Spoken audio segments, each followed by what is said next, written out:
Hey guys, my name is John Park, and welcome to the Sci-Fi Environment Demo. First off, I'd like to thank everyone for being a part of my Patreon, or if you've purchased this video, I'd like to thank you guys for taking the time to watch this demonstration. Just a couple of things that I'd like to go over is, when you're starting a piece, there's two major objectives that I want you guys to think about. One being the theme, and for today's theme I'm choosing a sci-fi realistic with a very moody kind of feel for my environment. But the objective isn't just to do some sort of random sci-fi theme. I want to showcase some sort of manufacturing of robotic parts in this space, and specifically I can showcase details such as lab workers or engineers remotely controlling the assembly line, through this kind of process. So I'm going to take you guys through a series of, of how I'm going to set up the scene, and we'll just get right into it. All right. So I have here roughly a 4,000 wide and a 1,600 tall pixel canvas. I typically work at this size, and it's really good for concept. I think anything bigger is, really for print, or it's for matte painting size. So I think this is a really good size to work for concept design. I wouldn't go anything lower than 2,000 because it starts to get a little bit small and pixely. So 4,000 is generally an ideal size for me when I'm working for clients or working on a project. Alright, so the first thing I'm going to do is I want to actually start off with a couple of just research, some photos that I picked out online, and I have here various textures that will give me a good feel for the type of mood that I'm going to establish in my painting. Some of the photos or references that I have will serve not only for lighting, but also for inspiration, as well as textures, and also just kind of a camera and composition. Because sometimes when we're doing these types of paintings, it's really hard to just imagine kind of the space unless you have a general idea or direction that you're going in. So that's something that I want to try to have a direction or an idea. So with the brief, I've kind of taken some note on certain types of textures, certain types of spaces and things like that, just to kind of help with the thought process here. So I'm going to go ahead and just kind of organize these just a little bit so it's easy for me to navigate. I'm going to have my parts here.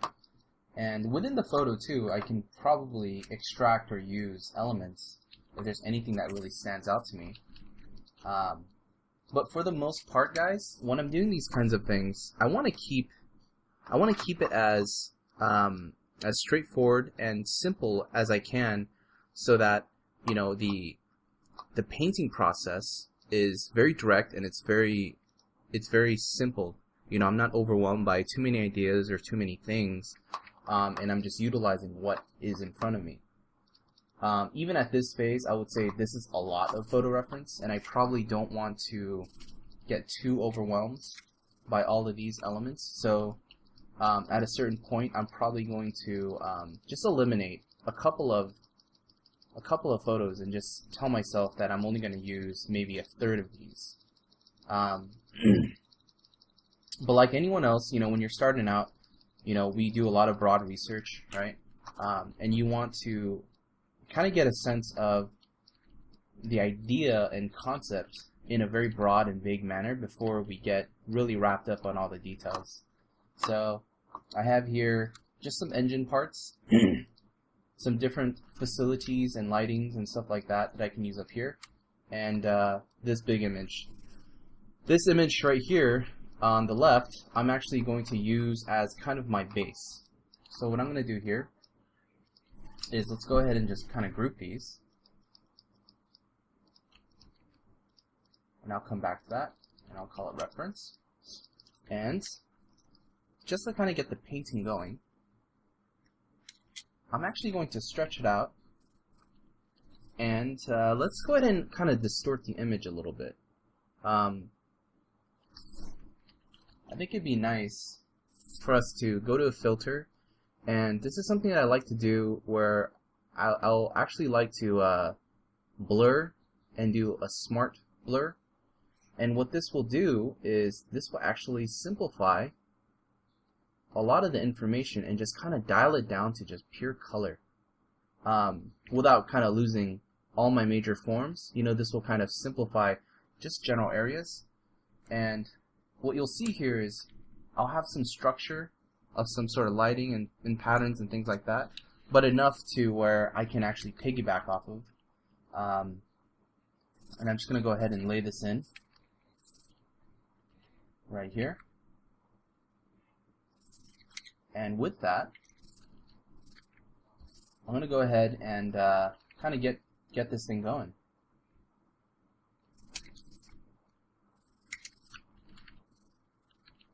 I'm going to start using a soft brush to just block all this stuff in.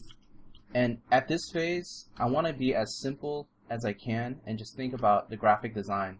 So when I say graphic design, I'm really thinking about what does this read at this distance. Okay.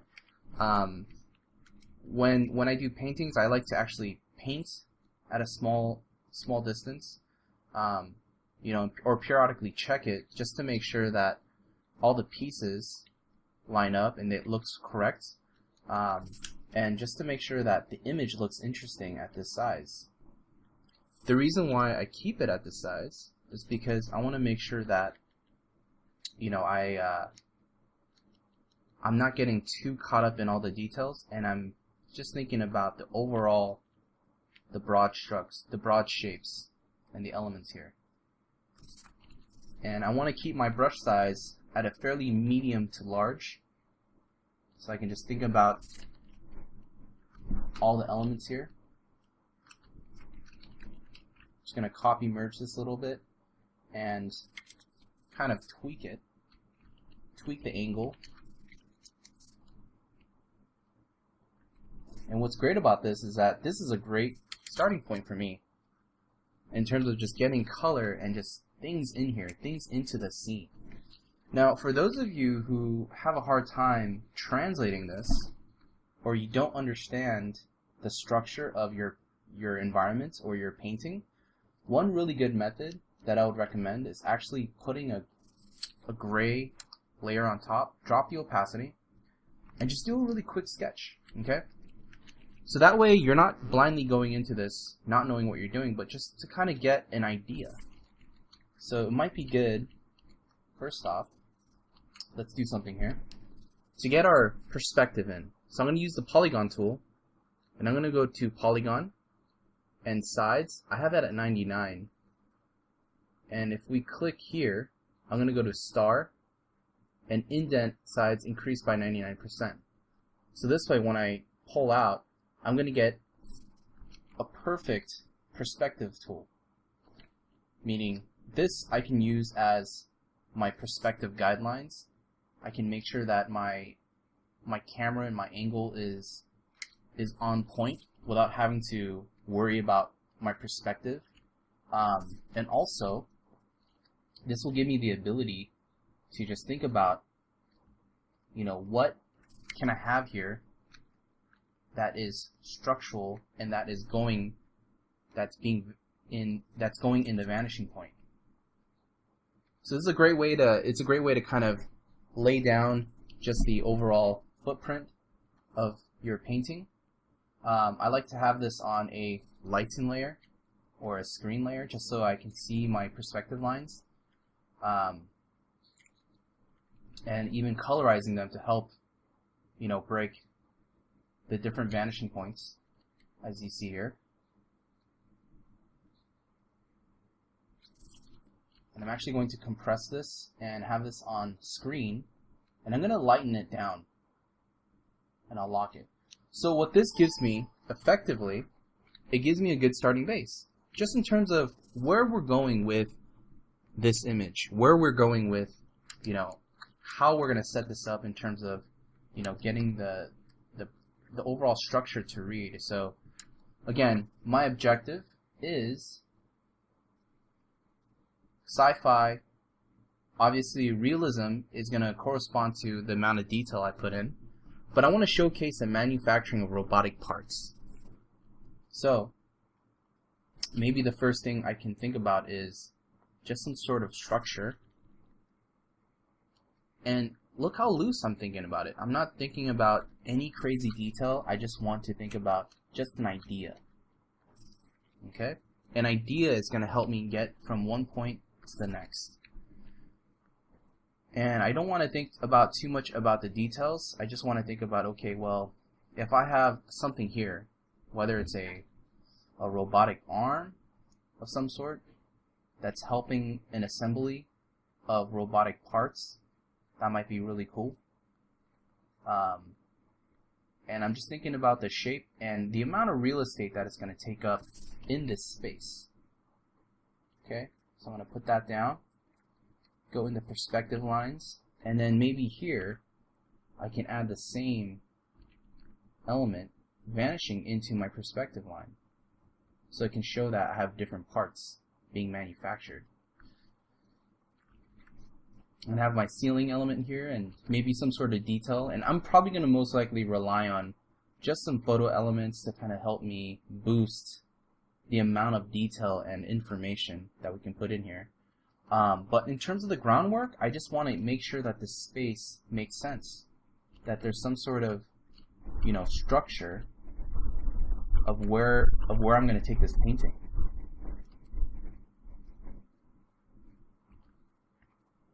Now, in terms of the lighting, I definitely want a lot of the key lighting to be in the center here, right? But from the photograph, I have a lot of interesting light sources back here, which I will think about and I will try to utilize as much as I can. But my main focal point is in the center, so I'm gonna have the most amount of lighting.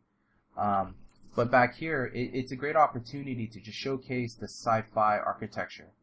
So I'm probably just gonna thematically kind of build on top of this, just so that I have something more interesting to convey here.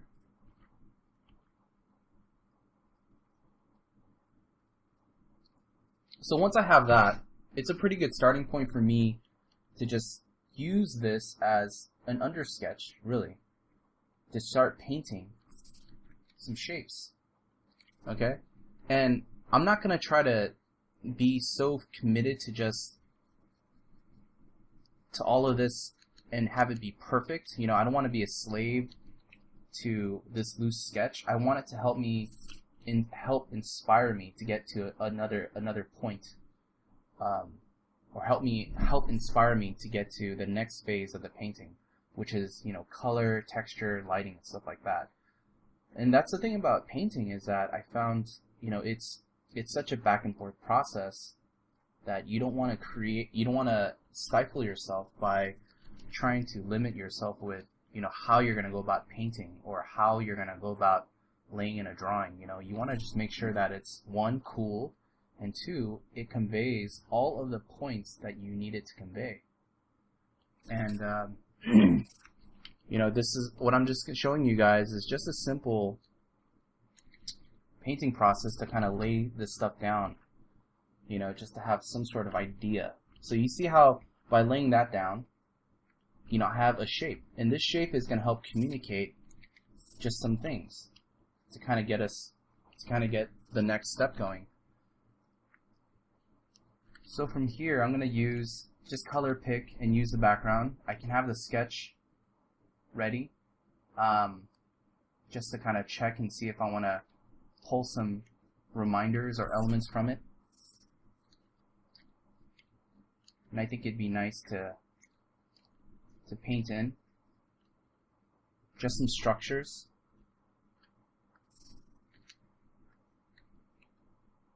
And again, just following the perspective here.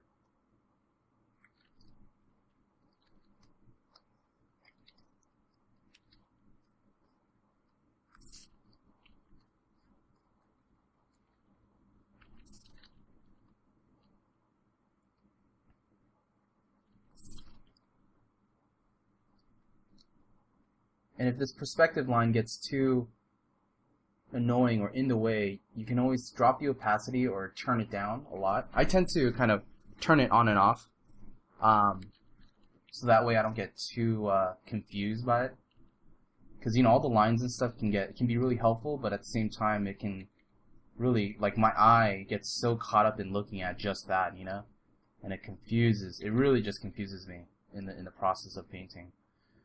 So yeah, at this point, guys, I'm just kind of playing with shapes. I don't even want to think about detail just yet, but I know in terms of if I'm going to have any detail, it's going to be in this main platform, right, where they're going to facilitate or have kind of this robotic part or something being manufactured or created here.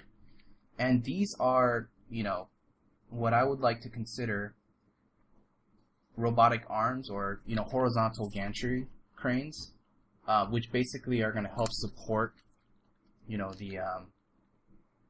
construction of these things. And I'm just going to go ahead and just kind of sketch in the basic form and structure of this thing.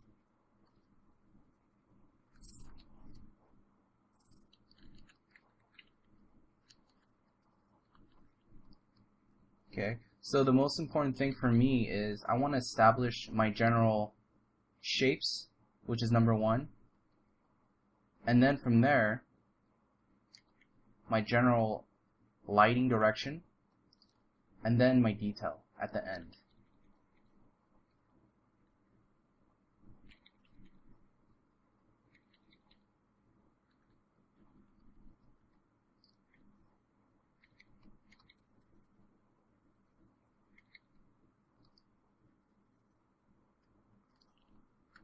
So I'm just kind of working in some stuff here.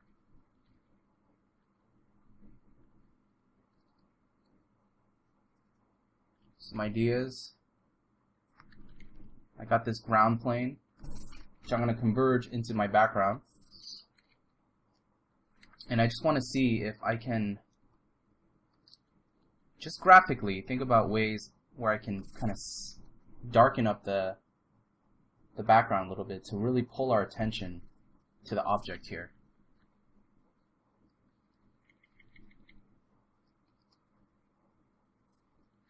So that way it gives us a sense of this dramatic lighting, because again, I want that moody kind of sci-fi lighting, but still have the light source hit the object.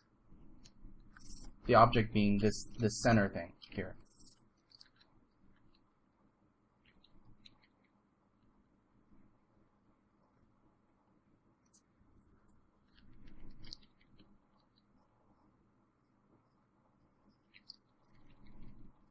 Okay, I think it'd be cool if we can add in just some additional structures back here, whether it's another, assembly line or something, just to kind of give this a nice visual read that there's a lot of things going on. So it can be maybe like maybe storage or something else that's being made back there. So it doesn't look like just a simple empty room, but I'm just thinking about just depth, and I'm trying to think about layering.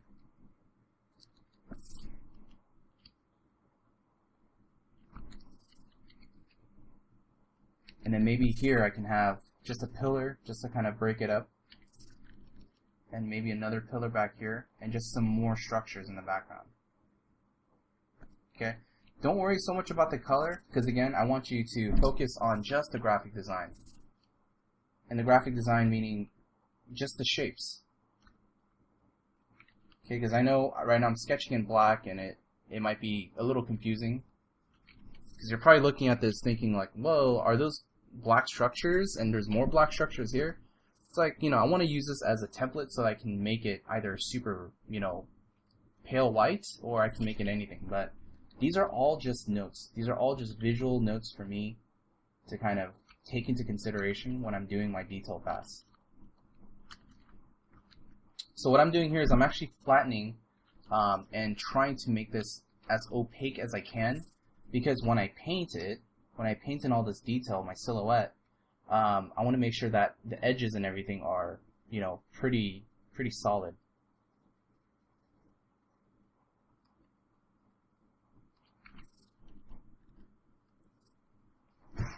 Okay, this is looking pretty decent for a start, or at least a block in. Let's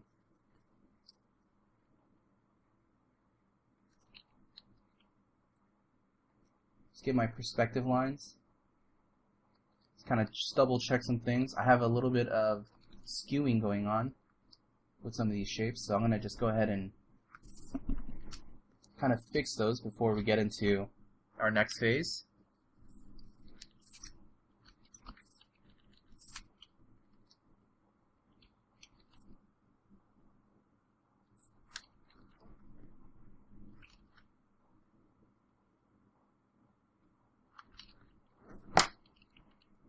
Sci-fi environment. So at this phase, I think we're at a pretty good step for me to look at my reference and see what I can actually start implementing. And I'm actually going to try to just stick with a few. So first off, I like this image here.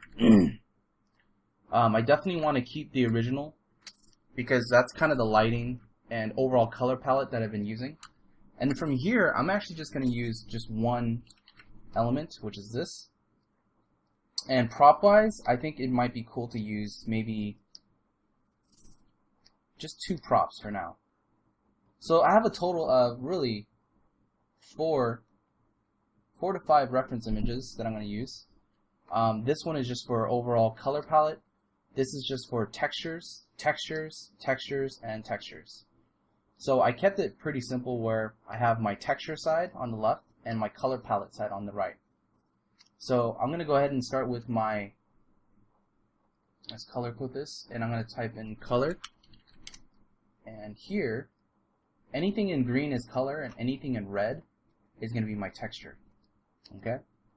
So I'm going to go ahead and just plot in this guy here. And what I like about this process that I'm going to be showing you guys is it's really kind of the concept of using textures to see or find really unique design opportunities. So here I implemented a photo texture, and I'm just going to drop the opacity so that you can kind of vaguely see just some interesting shapes and patterns going on. And I'm going to sample this just to start painting on top.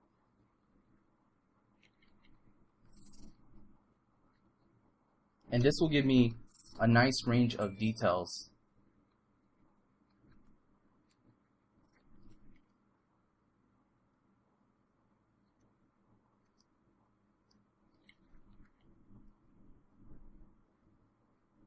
Which then I can start to extract and put into my painting.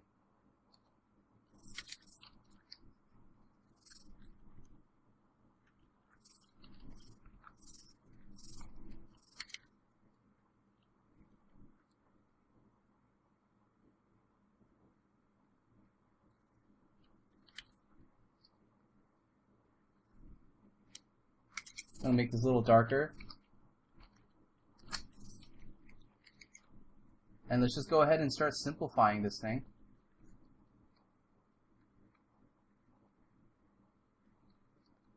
And without getting too caught up in all the little nitty-gritty details, I just want to use this as a base color palette and texture. So I'm thinking about how this can be a cool sci-fi element or some sort of like robotic part, and I just want to sketch in something that will convey, you know, something that's mechanical.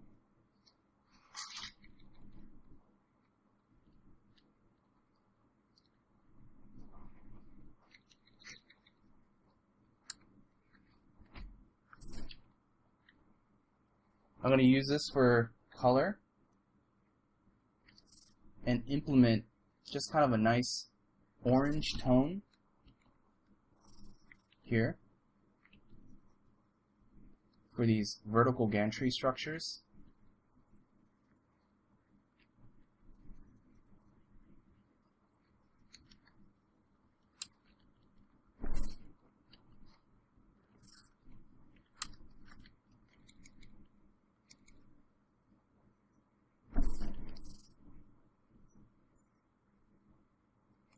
Probably use the top of this thing here for a nice texture on the ground. So at this phase, notice how I'm mainly only focused on color.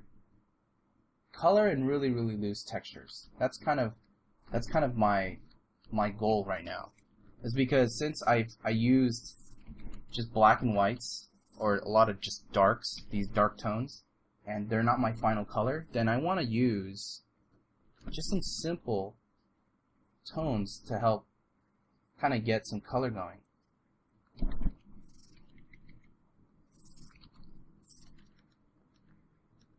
And this will kind of give your painting that variety of color and that richness that we're going for. And all of this stuff, notice how blobby and kind of messy it looks. I'm not too worried about the amount of perfect detail or edges per se. I just want to get a sense of good color variation and just a sense of texture in this space.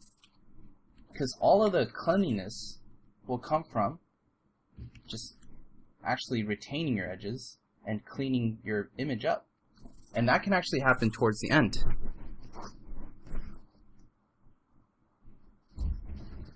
So at this phase, it's just, getting something in there. It's just making sure that we have interesting colors and textures, really loose textures, kind of being indicated here.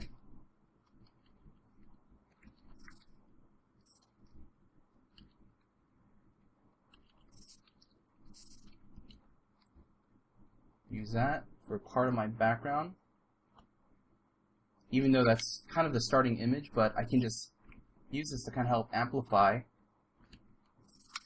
just some things back here. And I can just kind of test out to see if I really want, a dark value back there or a light value,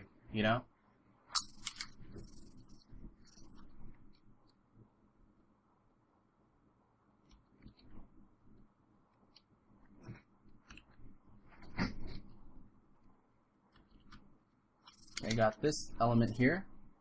This is especially nice for detail, so I'm probably not going to use this piece just yet. Probably going to save that for the detail pass. I'm just going to write details. I'm going to save that for later. Now, when you guys are doing details, there's really two ways you can go about it. You can either paint it, draw and paint it, or you can actually use photos. So it's just a matter of what kind of style you're going for. Obviously, I'm using a lot of photos to kind of get a head start on all this stuff. It's something that I use in my pipeline of working, just because the amount of time that we're given per image, we actually don't have the luxury to spend weeks on a painting. We're only given a matter of a couple days to do full-blown illustrations or designs. So I'm going to use whatever technique is most efficient to kind of get me to that point.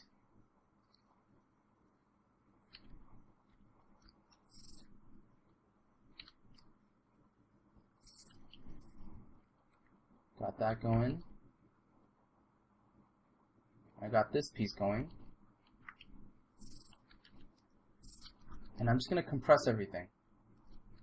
So I have this all locked down. Just going to start just kind of cutting away at some of the silhouette here a little bit. But for the most part, I want to make sure that I have another mirroring structure back here. with this object.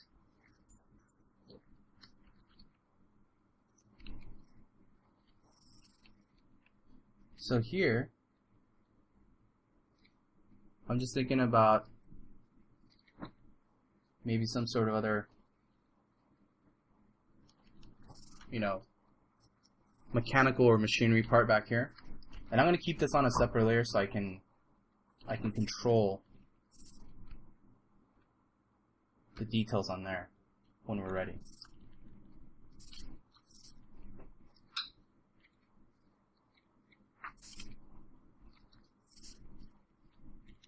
We can start to think about just some designs of how this thing is being supported or held up.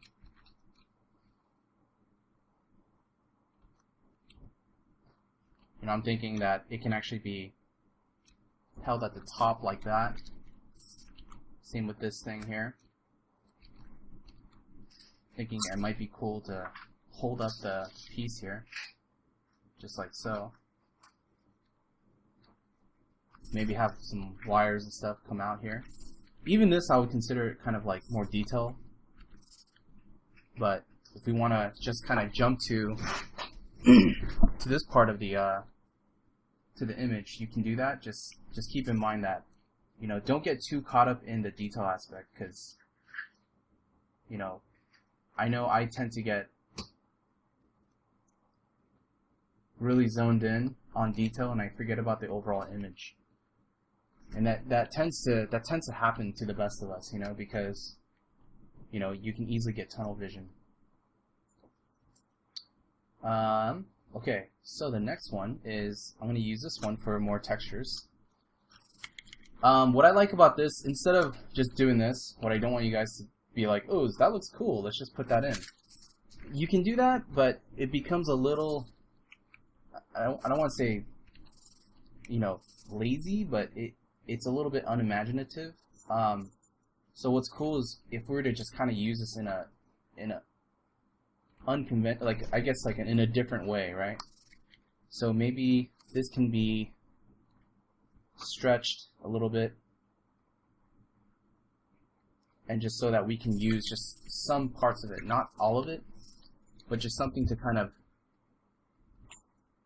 give us another layer of textures.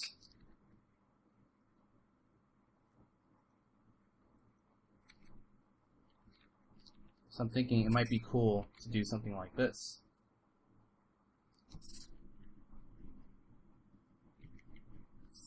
Just to kind of create that visual depth.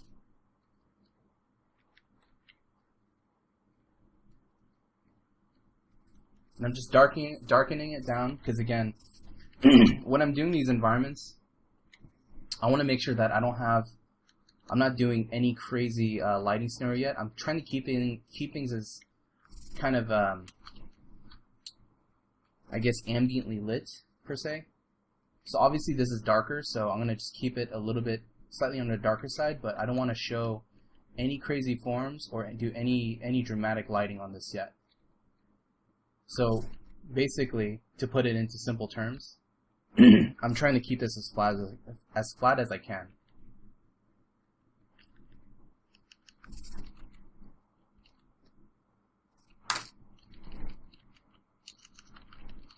So this is our perspective. Let's make this purple, and I'm going to keep it on top.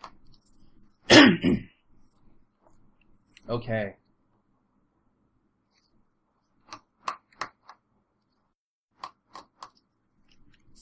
Okay.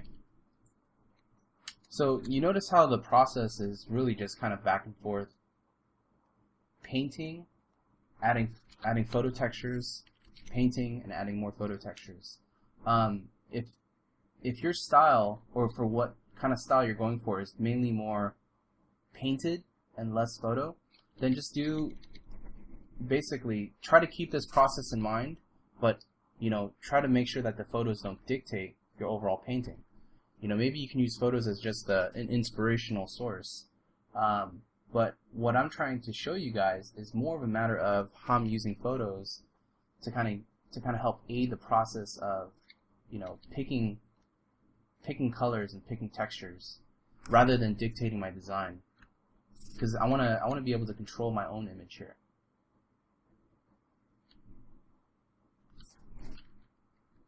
So there's a lot of kind of the combination of painting and photo that I'm doing here.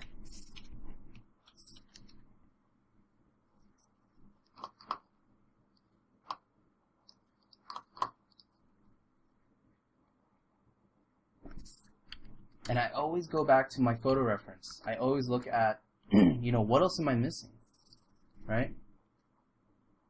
And I know that I said I'd use this only for color, but there's interesting things like this sort of texture in the back that I could use as a great opportunity to really kind of give it just another layer of texture.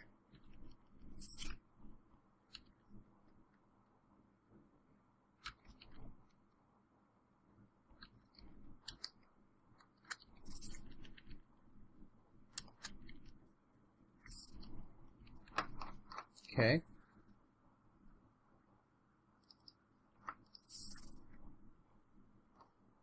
So as I continue to build this out,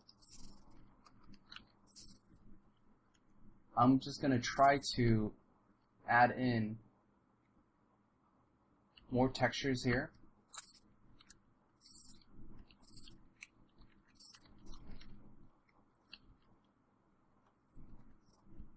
So that it can give me a little bit more of a good starting point before getting into details and lighting. I like to always do my lighting towards the end.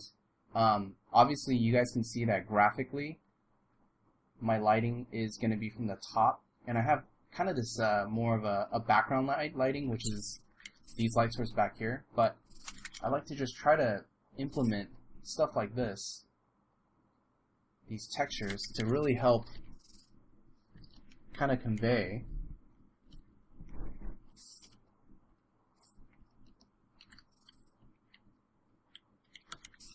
just some more interesting elements that I can put in here. Something it might be cool to have just some sort of you know, track that this thing is on.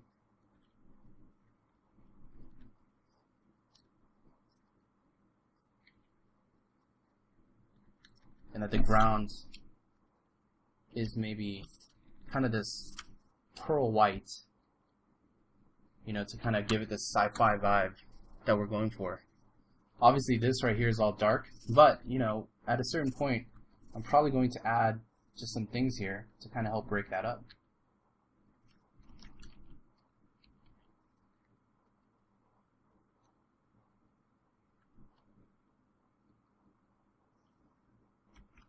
Alright, let's go ahead and flatten that down.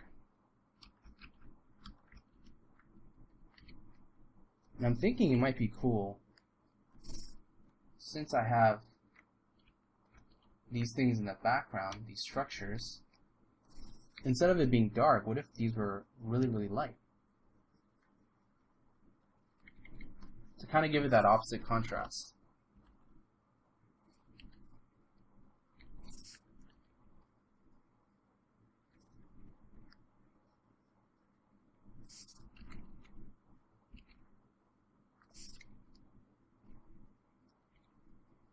So I think this would be cool to kind of always play around with and to see what I can push and pull.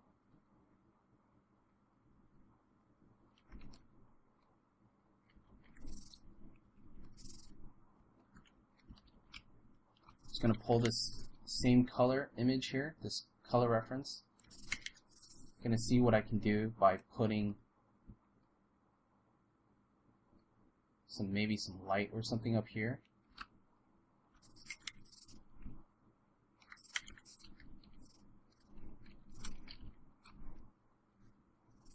Just to extend it. And I want to see if that really kind of opens up the space a little bit. Because again, I probably want my light source, my strong light source, to still be from the top. But I definitely want to showcase just a little bit more of this kind of ambient, you know, sci-fi kind of lighting.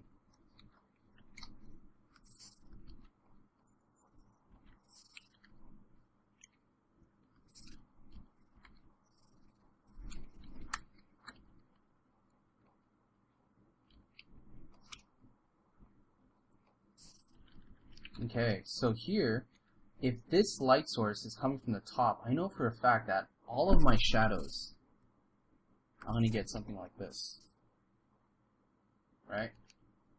Because that's the only way that we're visually convinced that a light source is coming from the top. So that's going to tell us a lot about kind of where the light direction is and how strong the light is. So if I have a strong light source, then I'm going to get a really, really strong highlight. Something as bright as white, almost. Depending on the material, obviously, but I know that I can convey the light source by using lights and shadow. So by having things darker, say for example, the top of this crane here, having shadow, cast shadows coming off of this thing and really darkening these areas, I am able to convey also the form of this thing, how this design looks.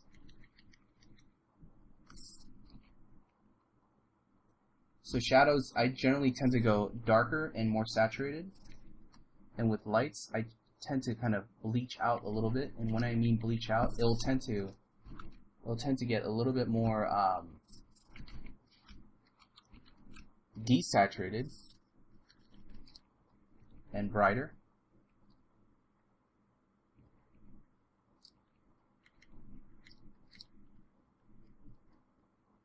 And this is where I'm gonna have a nice combination between sketching, painting, and again, just using what I got from my photo reference.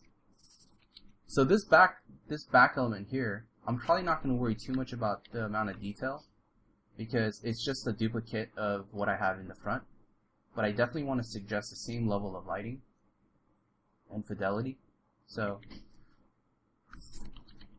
I'm just going to indicate through value that it's the same object, but not through, the same level of detail, because it's going to confuse, the focal point. We want our focal point or our eye to be where the detail, which is going to be this object in front.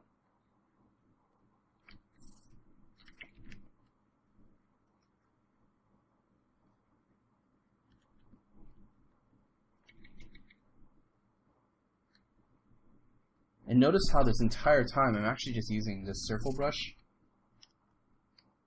It's pretty simple. You guys might be wondering, when should you use a texture brush? I would say use a texture brush if you need to use a texture brush or if it's appropriate. But for just getting the base of my entire image down, I like to just use a simple round brush. See, notice how I'm changing the lighting scenario now. Before, this background was darker, but I thought, this is probably competing because I want my light from the top. If I want my light from the top, then this has to generally be darker so that we really get convinced that the strongest light source is from the top. If I want my lighting to be backlit, then what's going to happen is I'm going to take out this element here and really backlight this thing, meaning it's going to look more or less kind of like this, where the brightest light source is really going to be, what's behind there. And it's going to make a lot of this stuff look very ominous, right? Kind of this like really scary structure coming into the foreground. But, I want it to be moody by having it top lit. So what I'm going to do is have this light source be here, and I'm going to darken down all this stuff back here. And to do that, I like to just use a combination of soft light and just kind of glazing it with darker value. Probably like a nice dark blue to kind of push it back. Obviously, I don't want to go too dark like that because then we lose a lot of detail.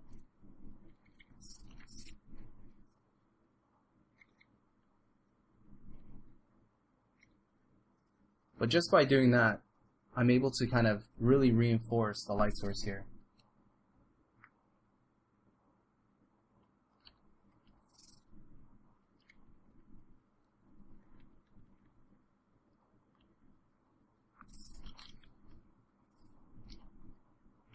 put this on multiply layer just to darken it, but also still retain some of my forms.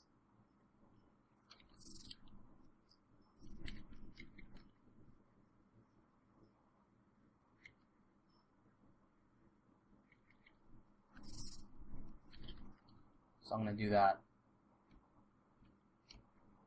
I'm going to go ahead and compress all this down. I saved the group out so you guys can see how I build up the background. But the reason why I'm compressing it is so that it's easier for me to manage the layers, to manage the painting.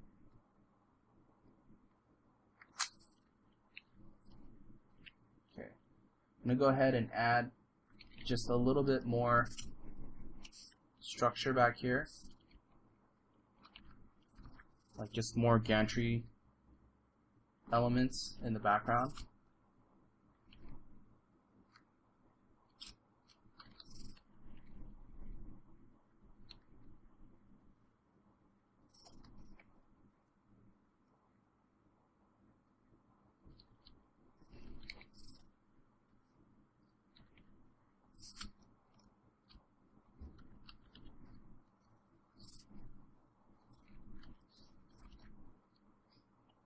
Got that.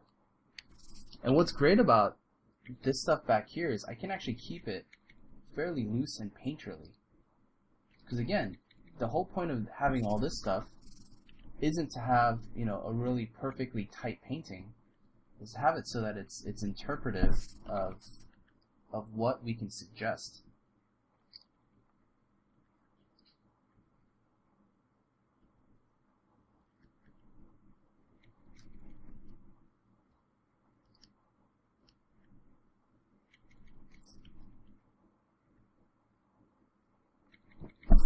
Do that. Go back to some of my textures here. And I think that this thing just needs a little bit more texture. So I'm going to implement this. Maybe the top surface looks pretty good.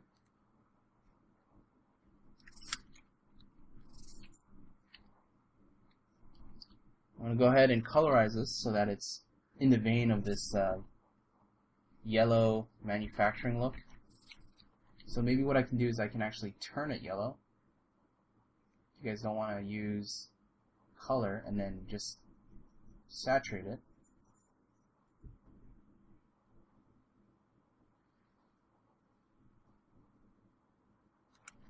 So we can kind of get that to fit. That's close enough, I think. Right around there. Again, I'm not going to necessarily use this texture in the back because it's already so far away. I just want to suggest the same light scenario. So that's where you'll see me just color picking the same value to indicate that it's from the same source.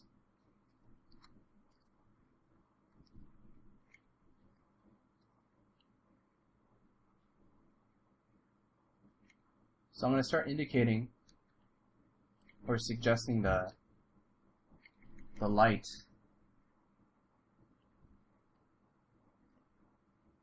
coming from top.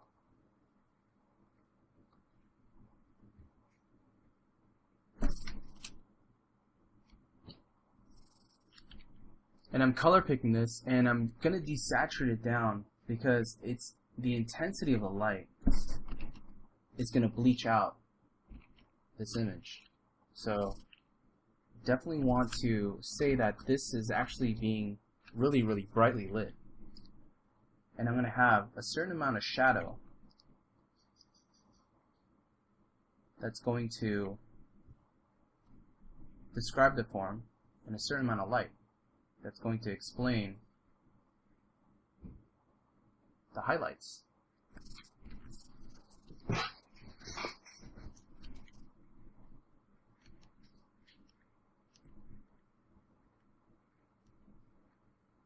And notice how I mentioned about cleanliness and keeping all of the edges clean. Well, this is where we can start to slowly define some of these things to help give this a more of a defined, cleaner edge.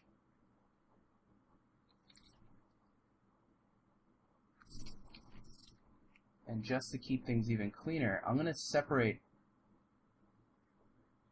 these gantry structures from this foreground that I have. So I have this element here, and I have this gantry-like structure here. This way it'll keep things really, really clean, really organized, and easy to manage.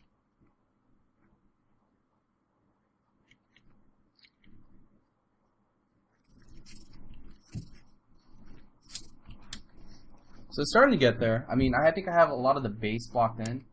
You know, I'm still not going to go on to the details just yet. I still want to make sure that I have all of the right pieces before getting too caught up. So I'm just going to see if I can indicate just some more textures.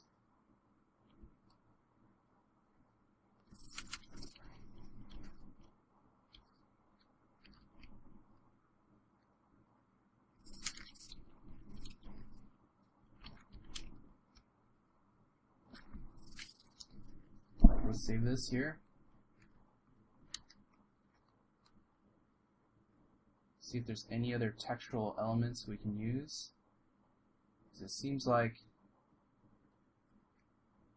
I might have kind of used up all of most of the textures that I need. Let's go ahead and use this piece here as a texture as well. This will kind of give me a nice little reflective light source on the ground here. But I want it to be not so warm. I want it to be kind of this cooler palette. So I'm going to bring up my hue or my color balance and just kind of tweak it more towards the cooler values.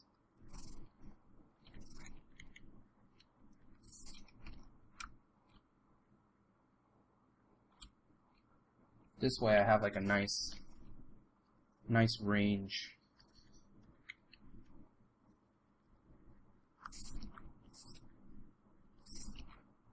And it just suggests just a little bit of reflectivity.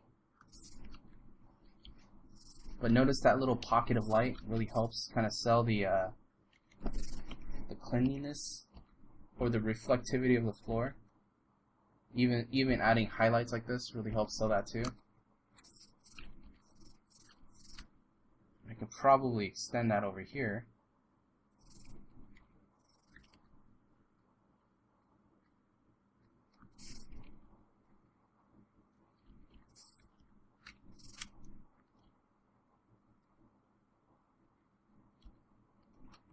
And what you just saw me do right there was I used a smudge brush. And a smudge tool is really good for a couple things.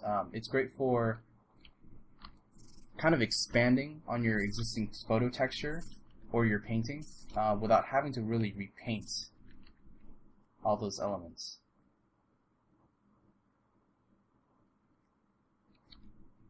So for example, if I have a selection here, I can use my smudge tool to just kind of bring over that black graphic.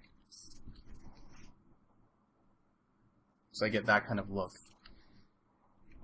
Okay, compositionally, I think this is interesting, but it's not. I kind of want to create an overlap here because it's I think it's just too perfectly in line with this rail. So first thing I'm going to do is this rail down here. Let's compress this down. I want to make sure that it has kind of a nice turning radius. So I'm going to go ahead and go to my elliptical tool and then make a selection and make literally an ellipse. And this ellipse is basically going to convey the turning of this portion here. I'm also going to make a selection here so that the turning is also following the form of that, because I want this to feel pretty accurate in terms of how it's turning. So this is where we're going to start to really clean it up. You see the difference between what I did here, where it was loosely blocked in, and what I did here. This is a lot more cleaner. So this is where we're actually going to start cleaning our edges.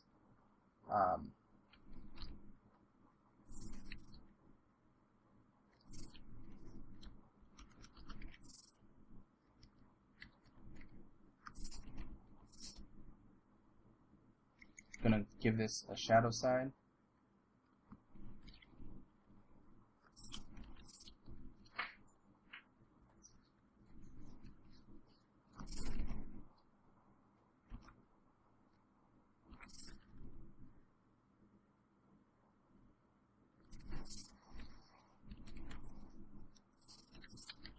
Okay. And I talked about how, we can actually break up the surface here because it's a little bit monotonous. Maybe it might be cool if we can introduce just some shapes. It can be sci-fi manufacturing panels, but what I'm thinking here is these shapes can help convey a sense of space, but also just something that we can create just a little bit more layering and depth. So I'm creating these little fence-like patterns, and this will kind of give us the perception that there's a lot of these kind of guardrails that are going back into perspective, and it'll give us kind of this nice framing element. So it's not so boring, Now, if you feel that this is covering a lot of space up, we can just kind of edit it down. I can just choose this side to take this off, and maybe this off, so it's not completely covering everything. Or I can just choose to crunch down or compress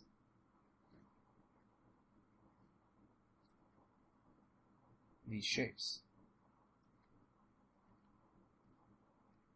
I want to make sure that the overlaps are decent and they're not completely covering everything up.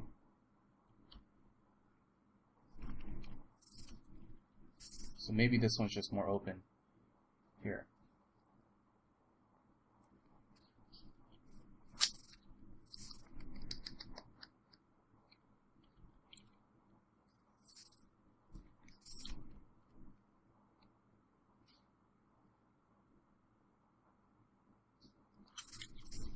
Maybe that's a better balance.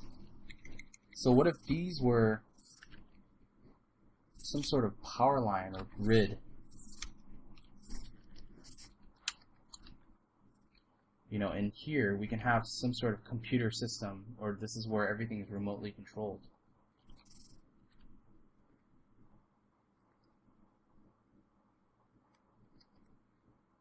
Just going to do this real quick, just to clean up this edge.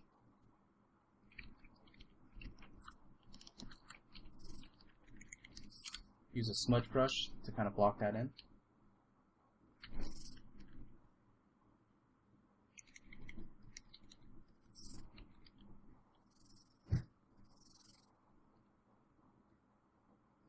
Volume-wise, I feel that if you guys ever run into an issue where you feel like your image is static, it's mainly because I have a couple things going on. If this is my dominant image, my focal point, and my dominant image, I want to make sure nothing competes within that realm. But already I'm starting to see a repetition here. I have another what's close to my focal point, and it's a dominant shape. So I have to do one or the other. I have to make this smaller, or I have to get rid of it. So I think in order to not sacrifice this image, I'm going to get rid of it. And since it's already, again, it's kind of looking boring, I'm going to grab this image here and just simply try to bring it a little bit closer, but not let it be as dominant as it was before. That way the spacing is more interesting, and that it doesn't completely compete with this element here.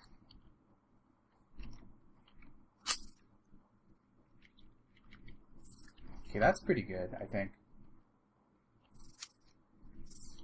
go ahead and compress that down. Okay, this is where I feel like all the pieces are there. Now I'm going to start refining and putting details.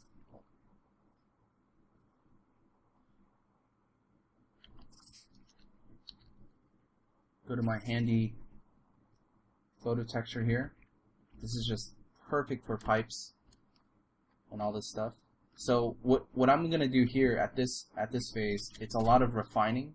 And what I mean by refining is putting in finalized textures, finalized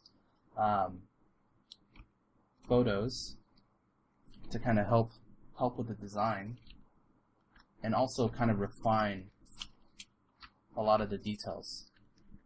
So whether this is some sort of computer thing, or if it's like a kind of like a blockade, I want to make sure that this visually is clear and it's nice and refined.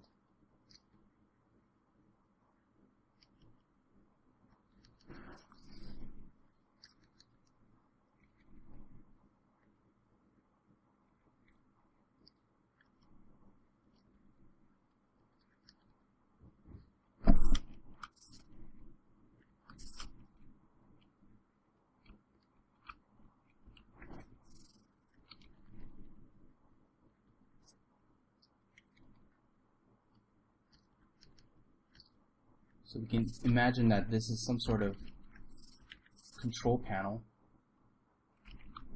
of some sort.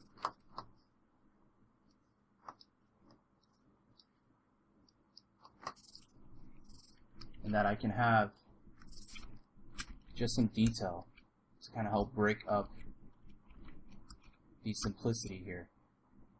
Whether it's, you know, sci-fi cut panels, or whether it's something that's clearly recognizable, but in this sense, since we're doing a sci-fi environment, then I'm going to just have kind of these sci-fi cut panels.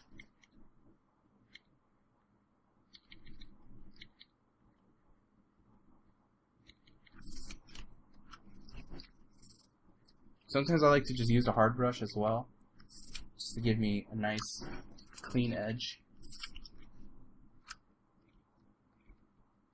It's great when you need to just really refine your object.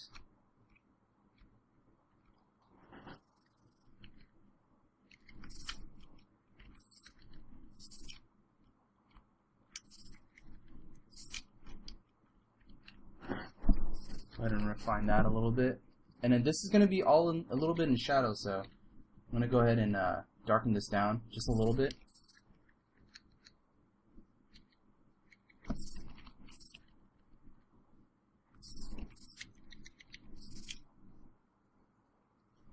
And don't worry if something gets too dark, we can always repaint it, right? Or if you want, just go ahead and save out an extra layer, or duplicate that layer, and just save it so that you're not completely losing that file.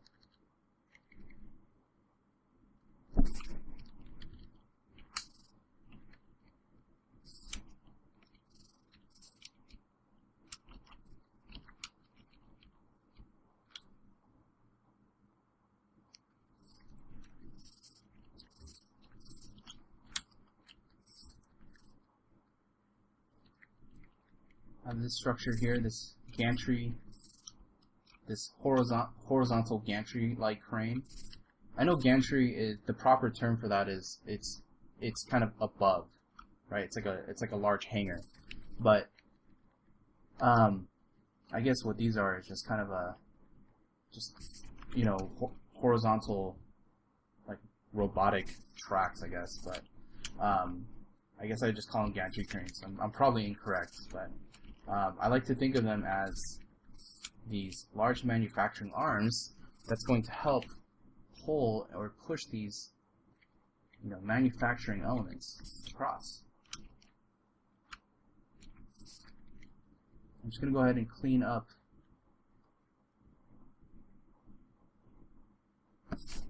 this form a little bit. And this is the process where it's going to take a little bit of time. You know, notice how it was a lot quicker in the beginning, and at this phase, this is where things really slow down. And you just want to think about all the details in the focal point, which is, it's going to be in this middle area. So I want to make sure a lot of that stuff is clear. And if you think about a good focal point, or what makes a really good focal point, it's whatever is in the field of view, like when you're shooting a camera or a picture, whatever is going to be in that field of view is going to be your focal point. So as a photographer, I guess, when we're doing these concepts, we want to make sure we think about, well, what's the most important part of this? Because it's not the corner of this painting. That's not my focal point. So I definitely don't want to spend the most amount of time on that. My focal point's mainly going to be, you know, what's around this section here. So that should kind of tell you about how much time you should spend on the details outside of your focal point. I like to typically determine that by my brush size. So if my focal point is outside, then my brush size is going to be generally a lot larger.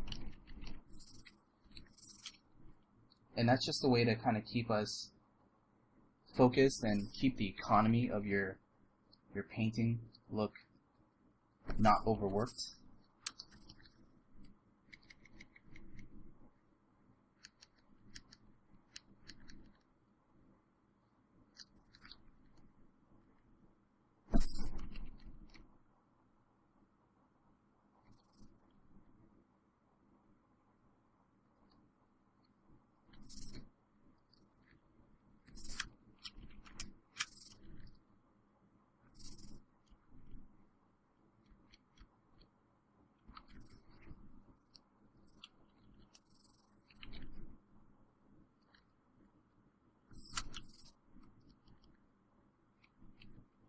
Darken this down just a little bit more.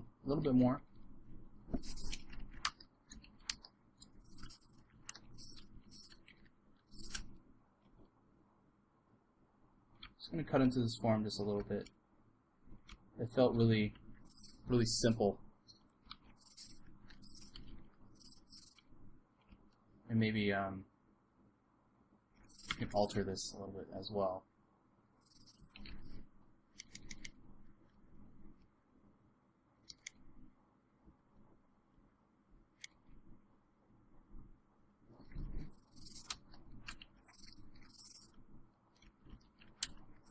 Want to see how that looks, and then we can do the same exact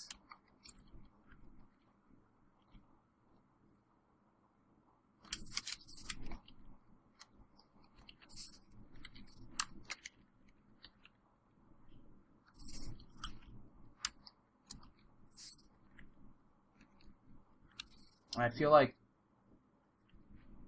these horizontal planes right here are a little bit stiff, so I'm going to go ahead and kind of add to this. I feel like there needs to be a little bit more to the background, so I'm going to go ahead and give it just a little bit more of that depth, just so that visually it's interesting.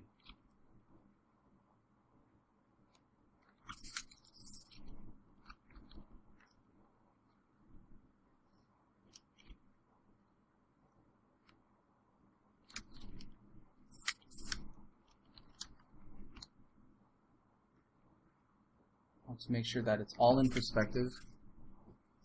And here, I'm not going to just leave it horizontal, but maybe just have an opening so it feels like there's some additional platform or element here.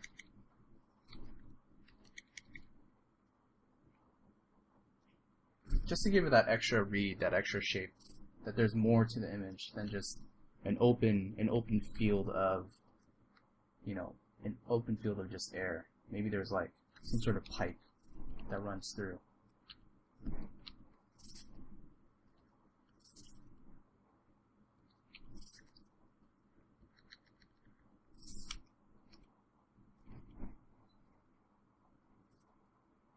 Maybe that's what's going to give it that nice complexity of shapes.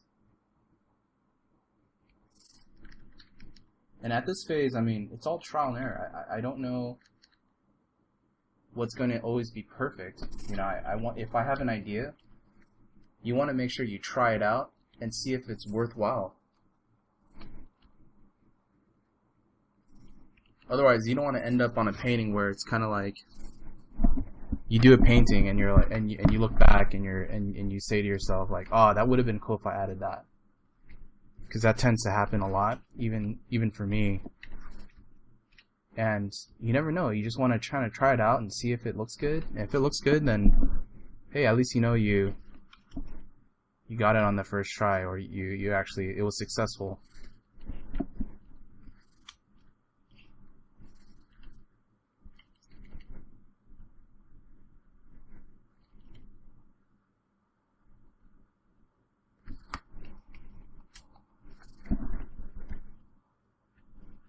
Pull back a little bit. So notice how this right here is starting to become a little busy. It's breaking up the shape. And I kind of want that, but it was nice to try it out, right? To see if that was working or not. And just looking back at this, you know, is this too much? Is it getting in the way of the image? Maybe. And it's all good. It's all good to kind of know, you know, I can always choose to edit things out.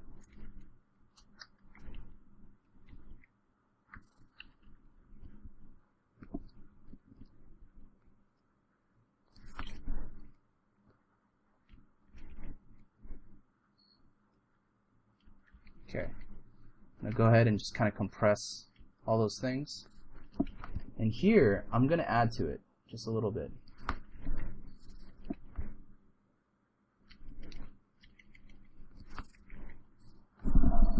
Now let's go ahead and add in some details. I originally used this photo to kind of get my color palette going, but I think I'm going to use literally this photo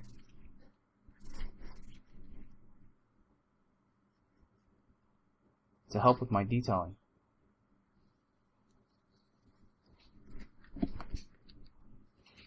And this is a mixture of painting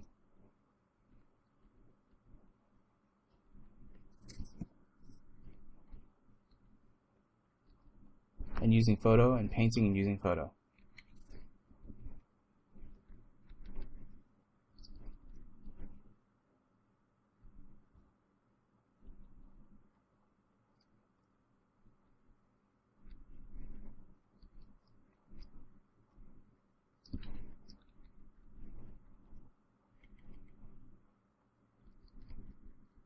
What's great about this part is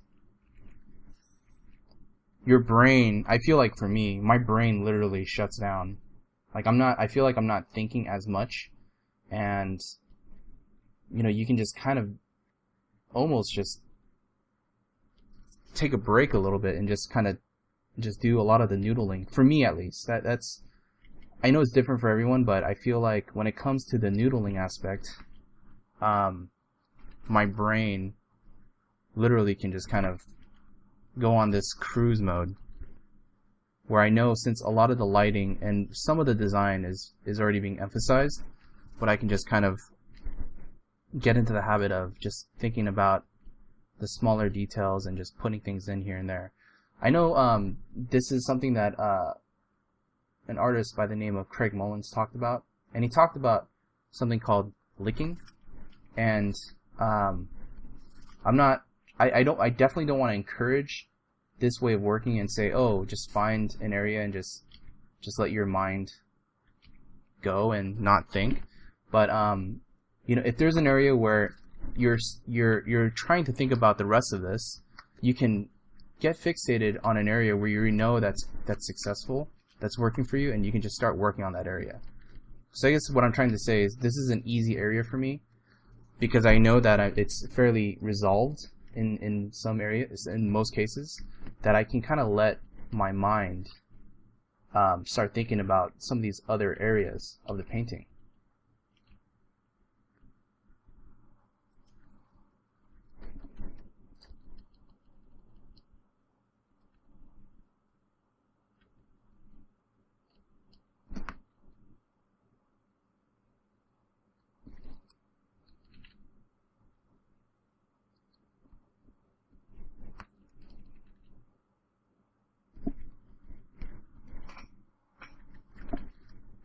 Kind of pull back and see how that all works. And I'm thinking it might be cool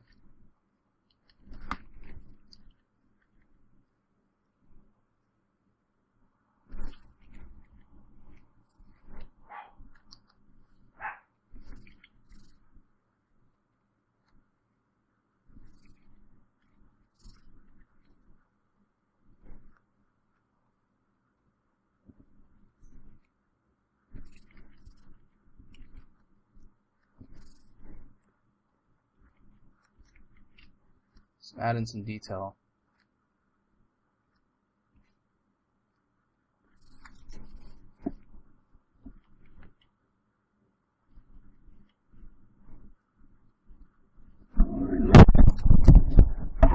Sorry about that, guys.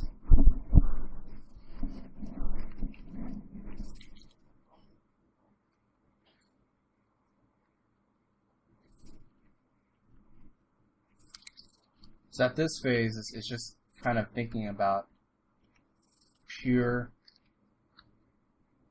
detail and how it's going to help emphasize this part of the design.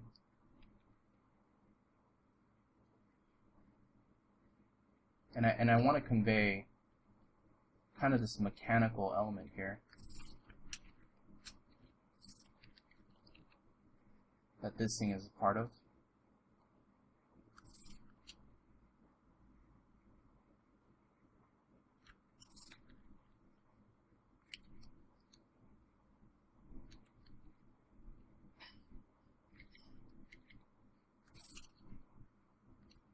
Find that right there. See how that looks. It might be cool to have some more mechanical detail in here.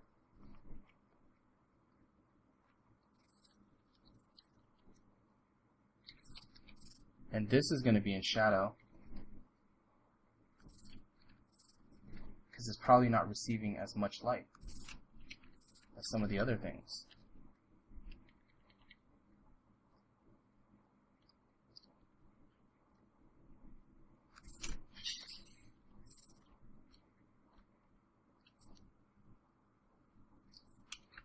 So this is kind of the process, the workflow that I use. It's a lot of painting, a lot of photo, texturing, and a lot of painting on top, just to kind of implement things.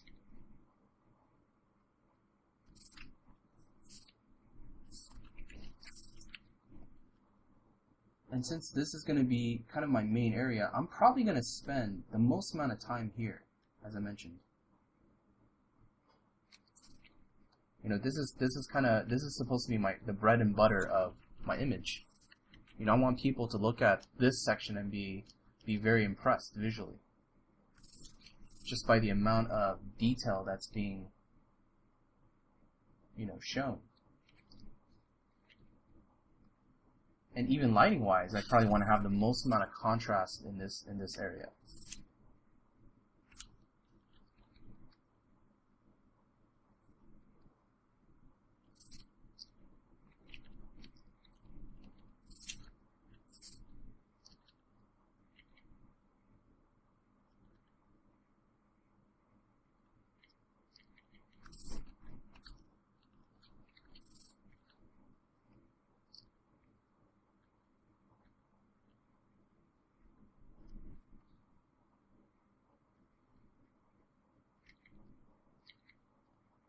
And for value-wise, I'm just color picking within my own image here.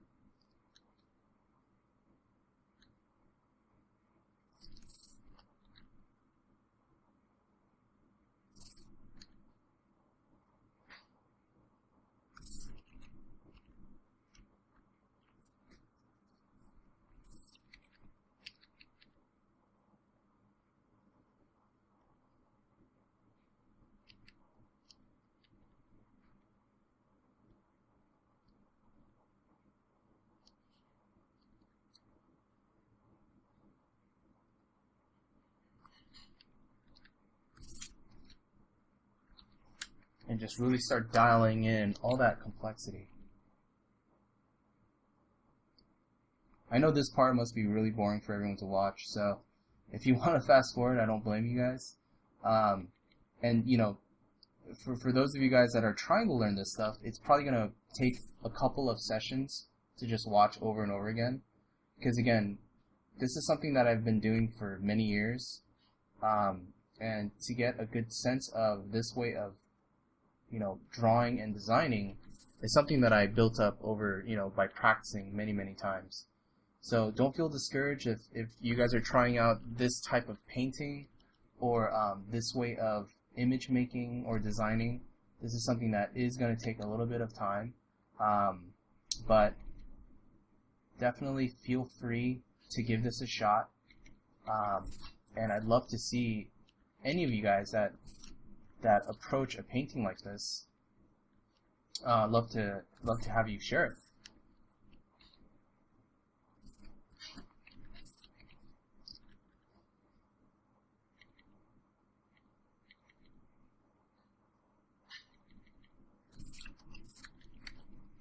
And what's great about it is, you know, in certain areas, I'm just being really, really loose. And I guess it's being loose in the right areas and tight. Loose in the areas where I need to be loose, and going in really detailed and tight in the areas where I need to be. So obviously this area here is my tight focal point. And there's some areas where it's probably getting a little too much detail or attention. So I'm probably just going to knock that down a little bit.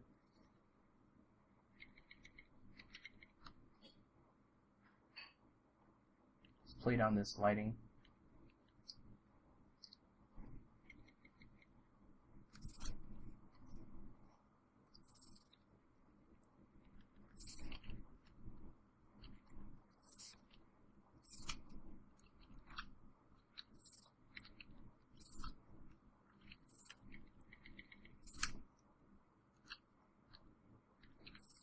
Probably extend, and expand just this element here.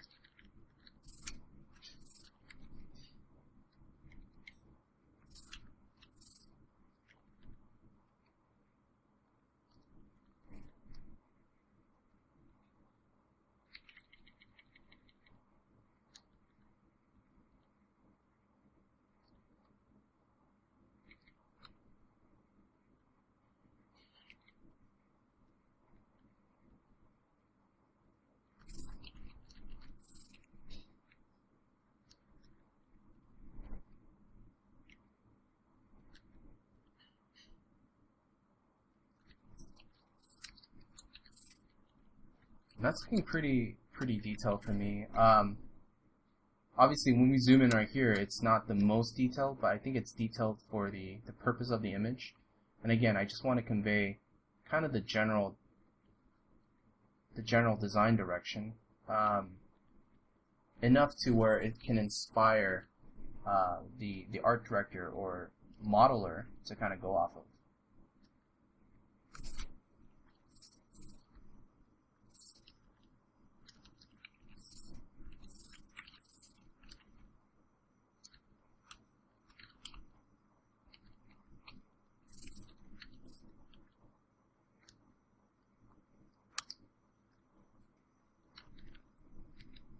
All this stuff up here, just go ahead and simplify just a little bit, and maybe even up here I can probably extend this.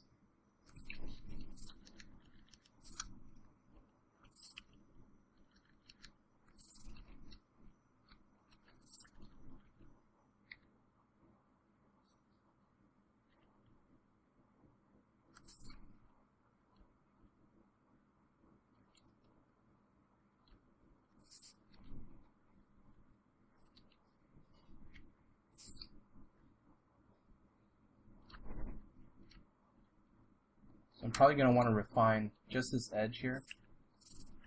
Let's turn on my perspective grid. And I'm going to probably fill in just what is behind this area.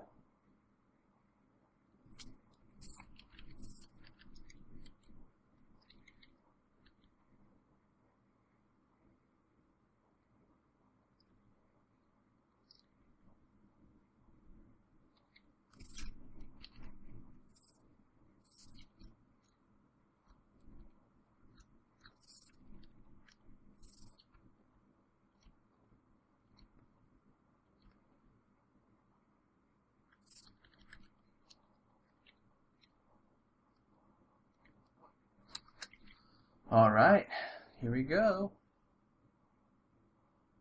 Just trying to refine this a little bit more. And always pull back and see if there's anything else that we missed or need to add.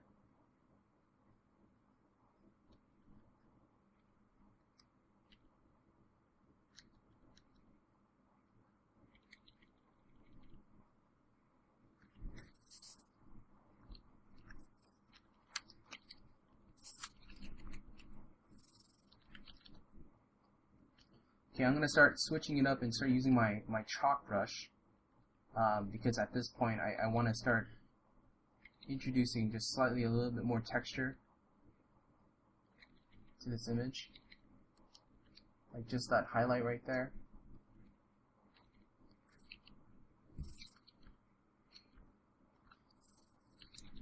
And whatever this connection point is.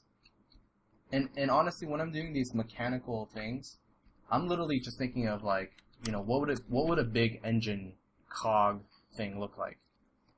This engine piece, whether it's an engine for, I mean, I want it to be some sci-fi alien robotic part, but it's really just kind of an ambiguous structure. So I'm probably going to look at a lot of car engines to kind of get my general inspiration. But also when I'm rendering this thing, you know, I want it to have kind of that same complexity as a car engine would have.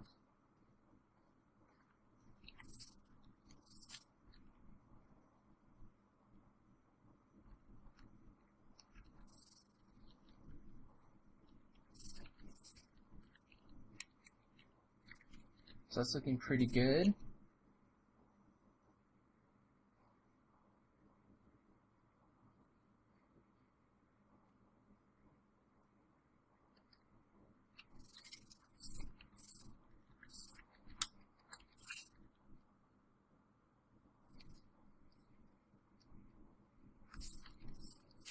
Okay.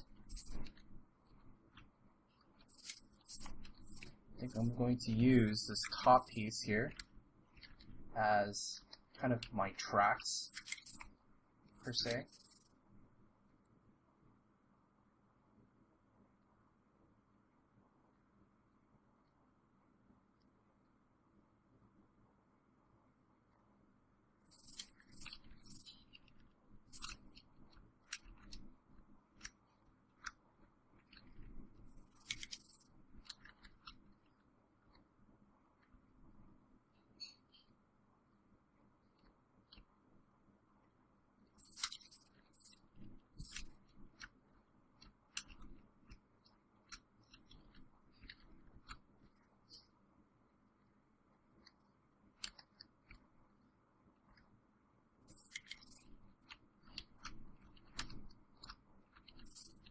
And this can be a nice element that I can just kind of showcase down here on the bottom, just to kind of indicate that there's some more than just a big dark path, but to show that, you know, there's a lot of complexity and things happening underneath.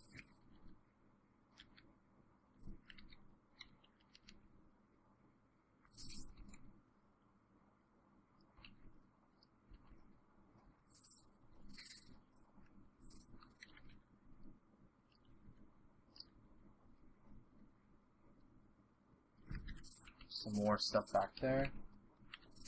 Alright, let's just go back to this image here. Probably want to add just some indication of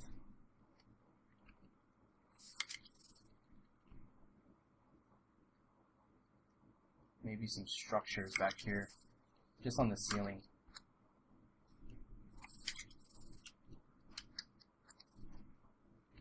And I'm going to keep it in that dark vein. So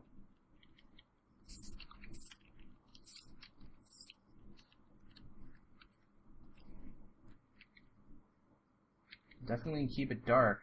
But I want to definitely show a little bit of variety of what could happen back there, or what is potentially happening. So right now it's just like kind of this bluish area.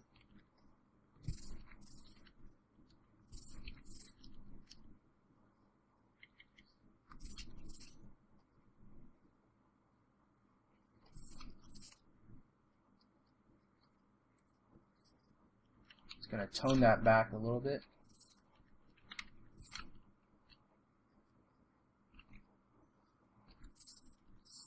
So we're indicating just some stuff.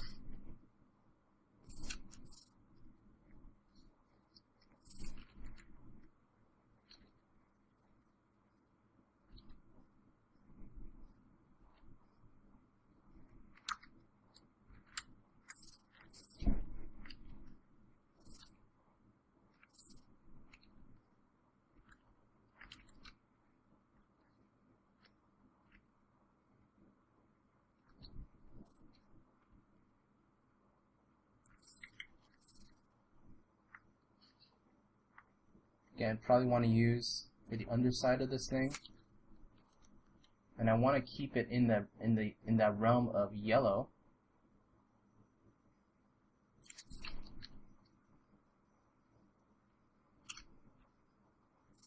And paint in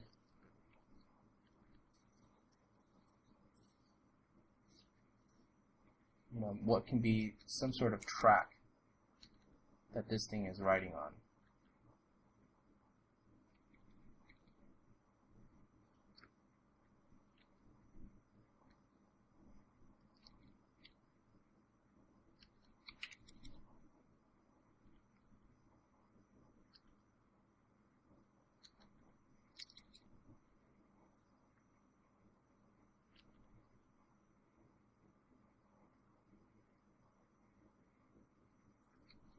Maybe something like that. And what's great is that I'm actually keeping this really loose, because you're probably not going to see it because it's just going to be all in shadow. And I'm using overlay here, so I can kind of get the richness of that color without getting too dark. Just to suggest that there's something back there, right?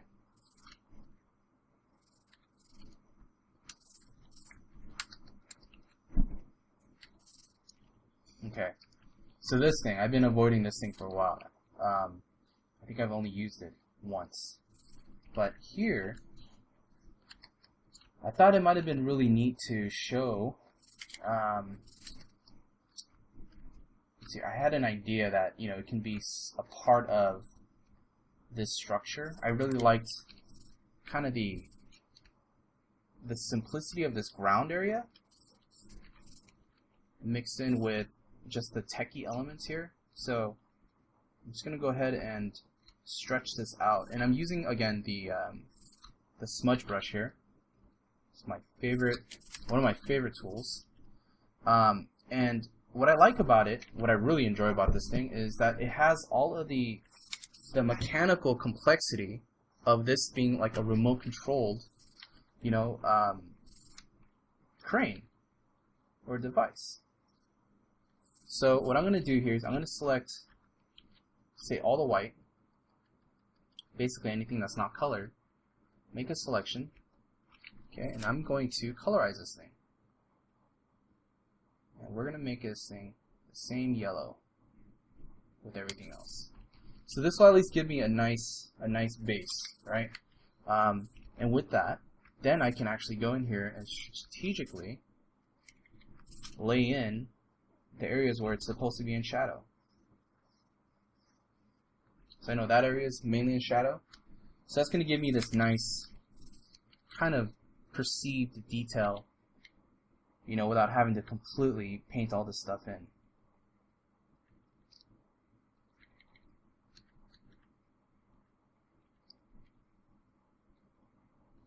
Because this in itself, if you guys actually sat there and painted everything, you can, and I don't want to discourage you guys, but for the sake of this demo, it would be probably the longest and most boring demo that you guys would be watching right now. So partially the reason why I'm actually trying to paint or use photos to paint all that detail in. So we have that. Okay, so I'm gonna compress this down. And again, what's back here, I'm just gonna suggest the same amount of detail, but only using this values and just some textures. You know, I don't want to get too fussy with the exactness of it because it's out of our focal range. You know, and we don't really care if it's perfect. See, our eye already goes here, right? Now, this is actually pretty decent. It's in a good place. Let me unclip that. I'm going to combine this. And here is where I'm going to add just my cast shadow. Because again, I've been avoiding it, but there is a cast shadow that's going to come from this object.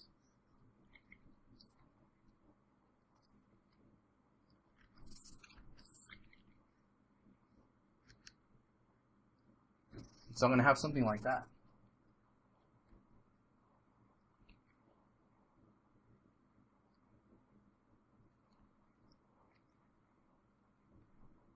I'm going to put this on multiply and see if I can just kind of rescue some of those details.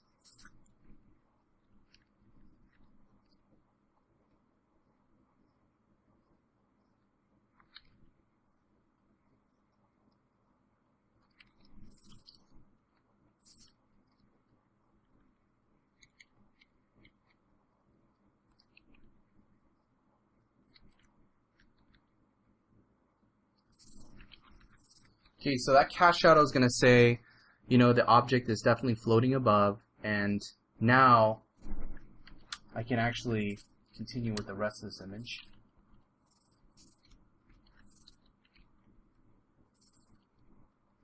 Let's go ahead and duplicate this piece over here.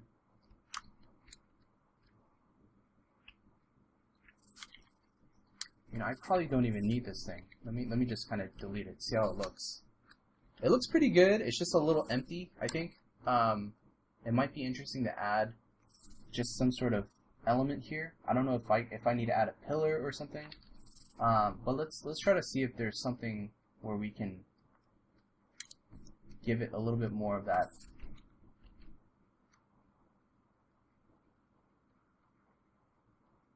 depth of some sort. Let's see here.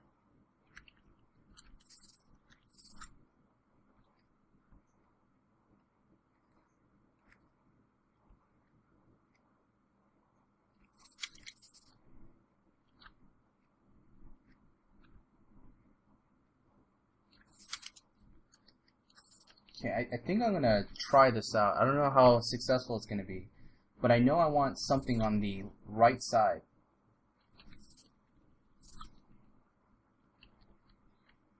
I don't know if this is the right kind of material or design that I want to showcase, but I definitely want something. I just don't know if this is gonna make it look better.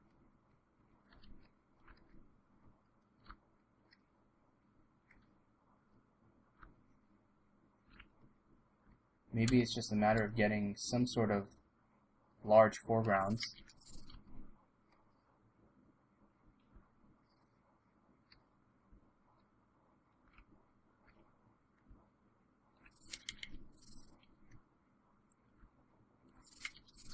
Maybe that's pretty nice.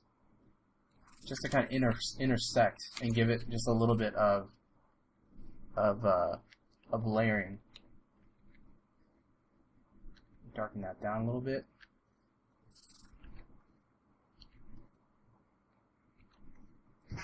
So our eye can at least kind of peek through the holes and see if, you know, there's a lot of perceived detail there.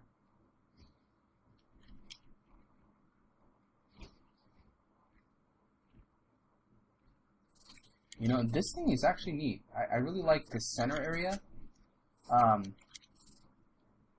know I've been avoiding this simple background, but maybe this might be a great opportunity to add that in and just put it on lighten and just kind of darken the image.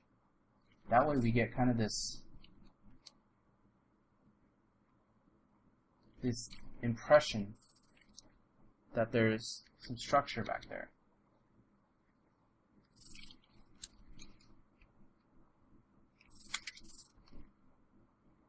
Probably do that to the other side.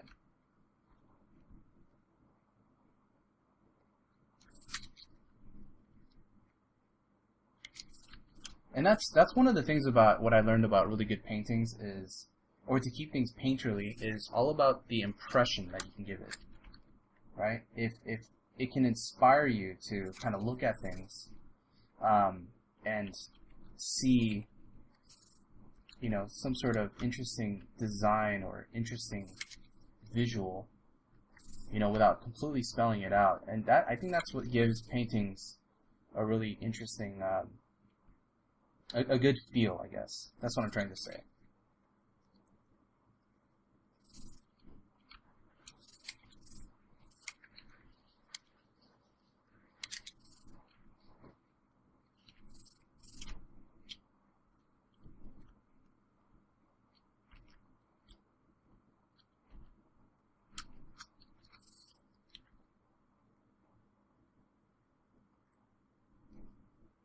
Making a selection back here, and I just want to have a simple kind of darker backdrop here. And the reason for that is when I do the lighting scenario, I can actually pop out this form even more. And it'll actually be a nice dark read, or a nice contrasty read.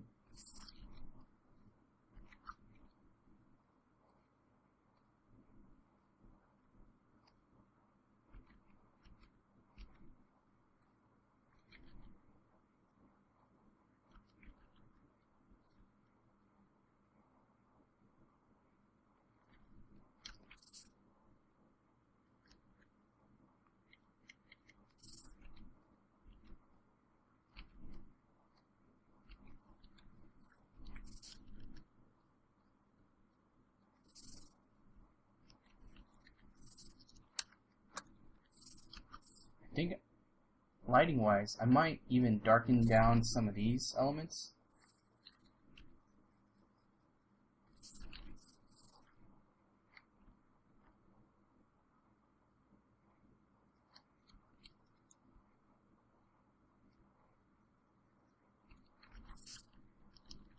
Just to kind of play with my light and dark arrangements. So maybe this is in light and that's in dark. So it's a really good opportunity for me to kind of really showcase off this part of the design.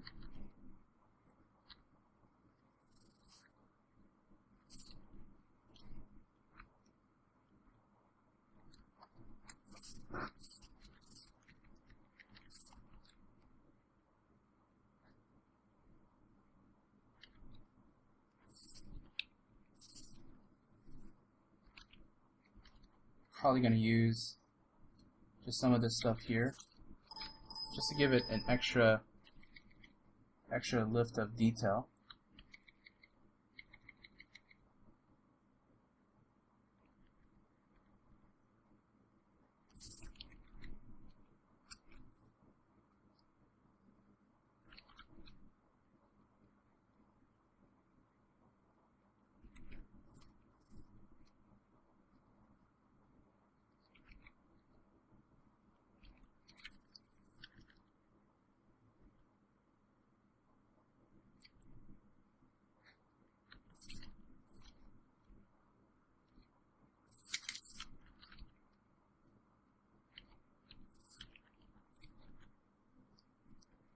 Okay.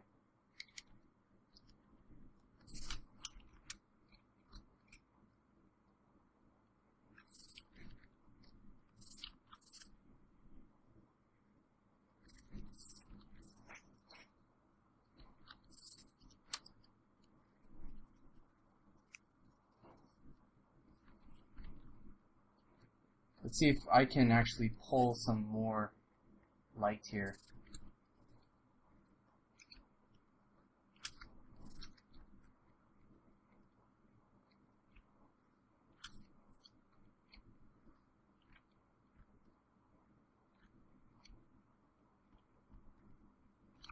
Maybe just some more details back here.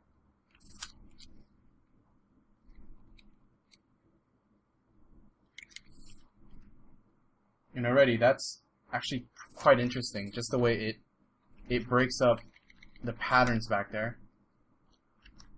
You know, without it being just kind of like a gray blob, there's a lot of interesting things and visual opportunities for kind of the architecture that we're suggesting. And also just visually, like the design that we're indicating back there.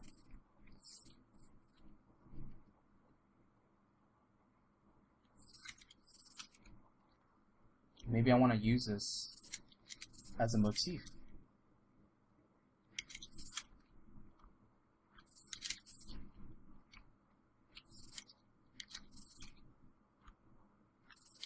I know we said we wanted to keep it dark here, but we can definitely do that by just bringing this stuff down.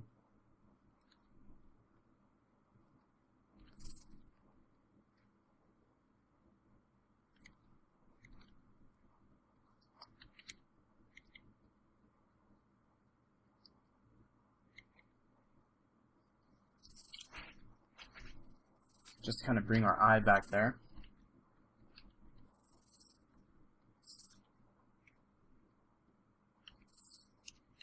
And these air ducts are pretty awesome. I never really realized these, but this is something that I might just use literally as a photo texture. What's great about something like this, it's kind of I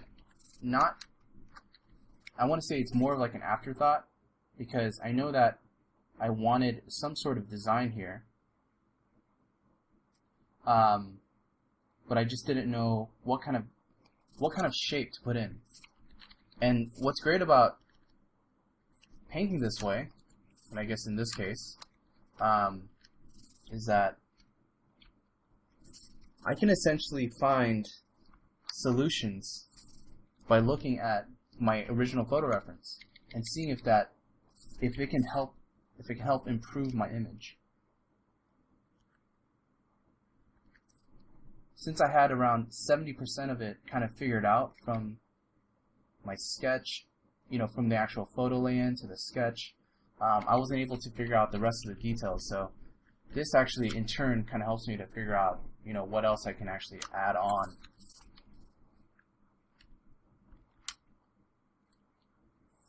So these little air ducts actually help give it just a little bit of visual interest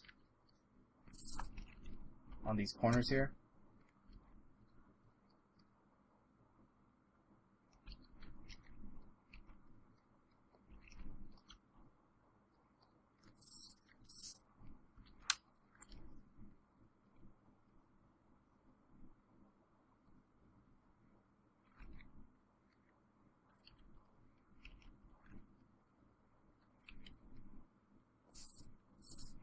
I know I have this as a foreground detail, but if I can do something else, I just want to see if there's another opportunity instead of just using just a big old slab there.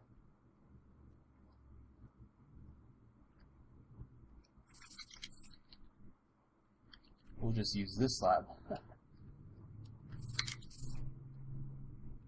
Just to kind of, I kind of like the airiness of it, so I want to definitely keep that open.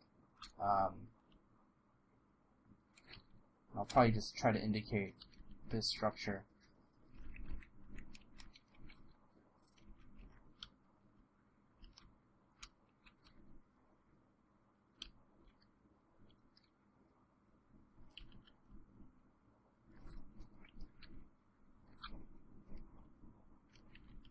Just make sure that it's in perspective as well. Notice that even though I altered an image, I want to make sure that it has the right correct vanishing points. Otherwise, something as small as a detail like this can completely ruin your image.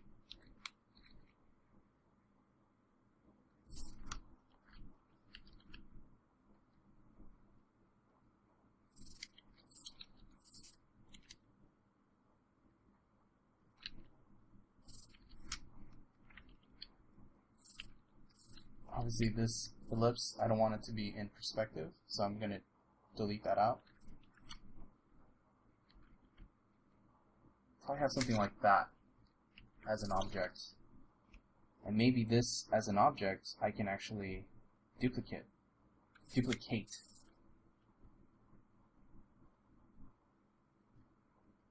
as some sort of like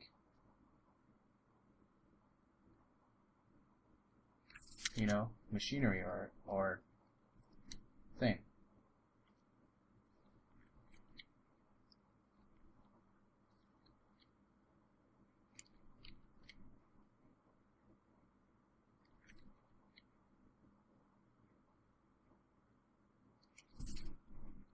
Okay, I'll probably add this here.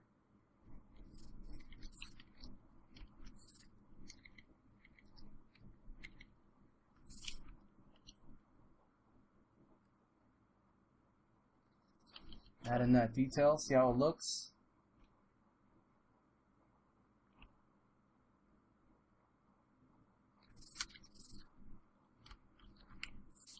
The one furthest away, I'm probably just going to simplify, just due to the amount of noise that it's creating. Definitely don't need that thing to be that large.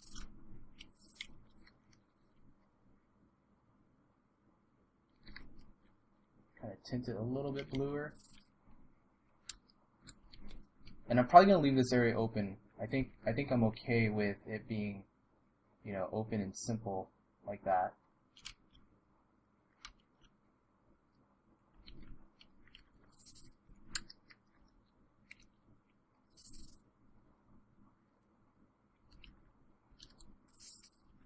Okay, I'm going to add this here as a basis for laying down just some ground textures on the floor. I feel like the floor of this is a little simple.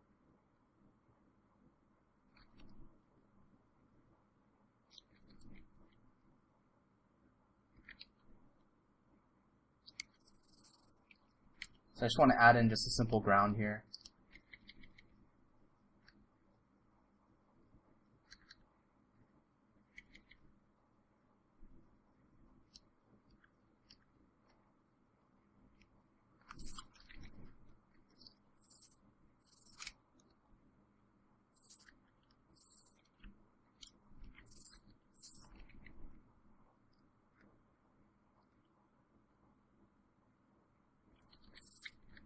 And I'm just going to go ahead and paint in a path that's going in perspective.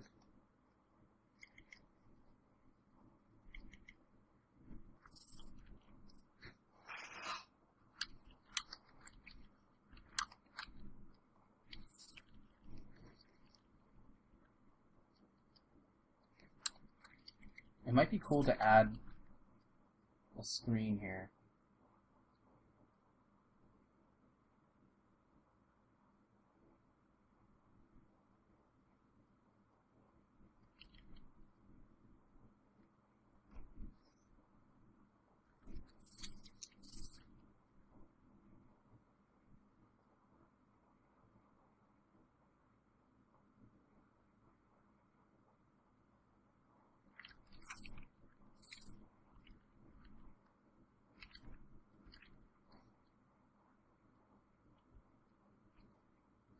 Or maybe just something to kind of give this a slightly more interesting or complex shape.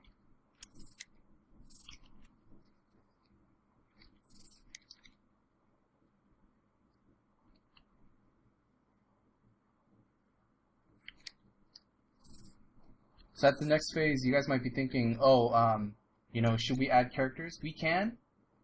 You know, I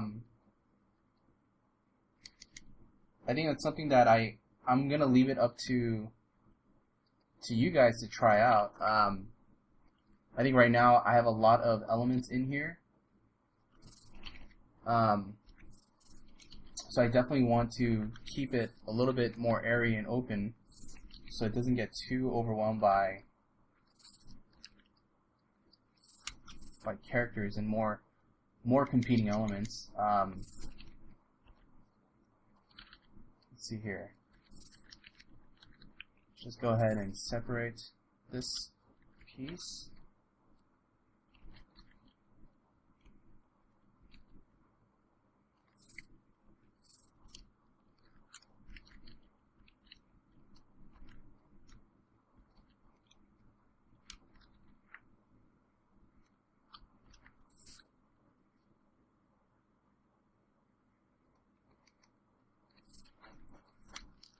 Okay, I'm separating this back piece here so I can actually darken it down, so that visually this one actually sticks out. Or we can do the opposite, where I actually darken down this piece so that that far back one is a lot darker, is a lot brighter. So notice how I'm actually playing with a lot of these elements here to see what's going to help the legibility. I think darkening down definitely helps. It's probably a little too dark for my taste.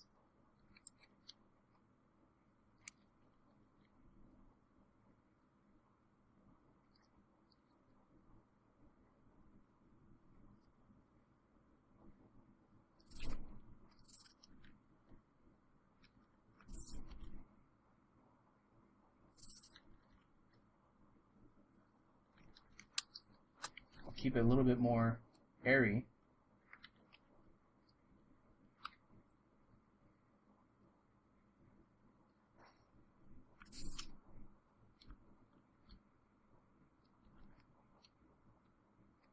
I probably want to slightly darken this area.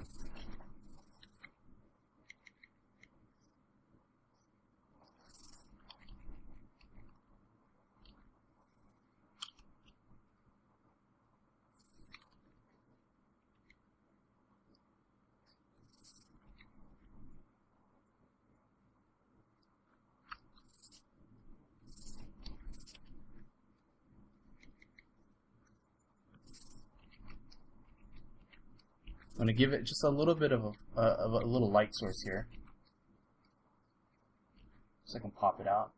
But I'm going to just darken down just areas in a moment here. Definitely want to pop this out more in terms of the lighting.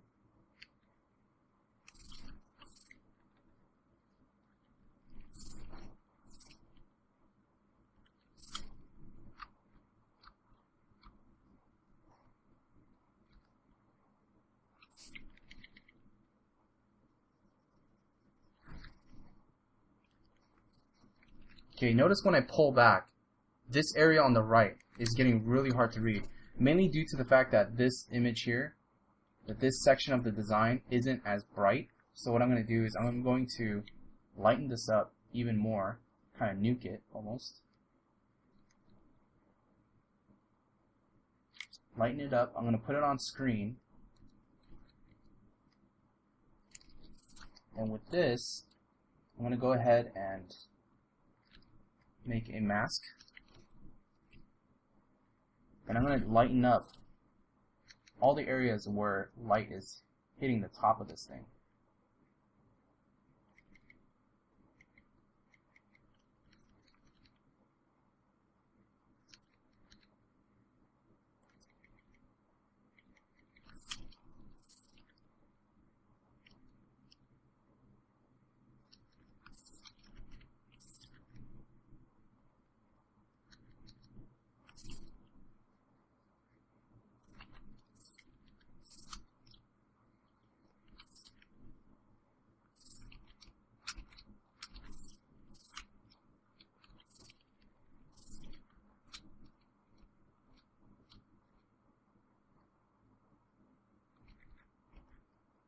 And you'll notice that if that still doesn't help read, right, then I can even darken down the background if I need to. Because again, this is my primary focal point. I want this to be the thing that I want the viewer to pay attention to before getting too caught up on everything else. So I guess all in all, in this demonstration, the biggest takeaway from all this, besides the technique and everything, is the balance of detail, the balance of, you know, photo versus painting, and just making sure that everything has a place, that everything has a reason for why it's there.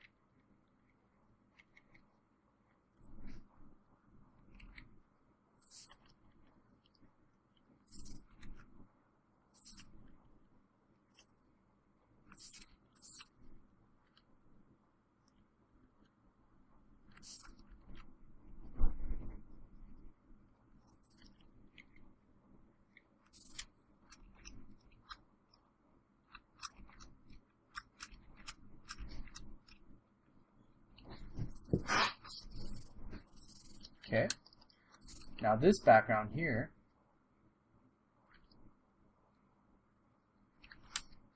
just to help accentuate this stuff, I can do one of two things. I can darken it or lighten it. So first off, let's try to lighten it just by simply using just an atmosphere in the back, and it's working okay. I think it's it's pushing a lot of stuff back for us to really focus on this area. But if I were to darken it, all I have to do is put a multiply and see how that looks. Now by darkening it, my eye gets very, I guess, fixated on the lights and darks here. But we're able to kind of look at the entire piece in this really dramatic kind of lighting scenario.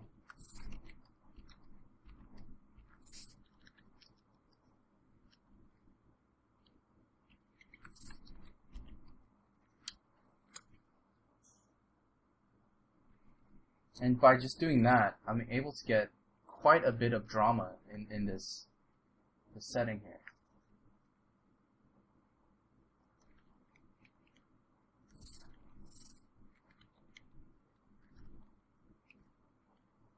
Go ahead and do that. Let's just go ahead and compress all this stuff down into one piece, so it's just simple for us to view.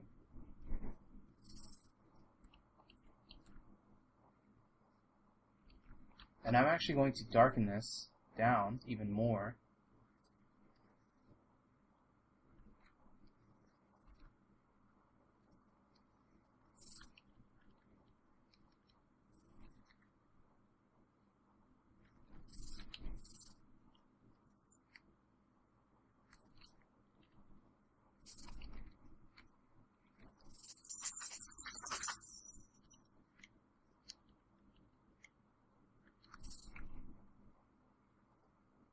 And let's get some pockets of light. So what I'm going to do here is I'm going to use a little gradient spotlight here. And this is going to help me kind of break up that space back there.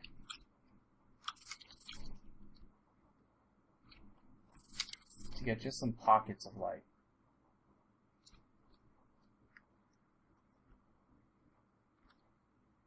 It's a great way to kind of create little spotlights.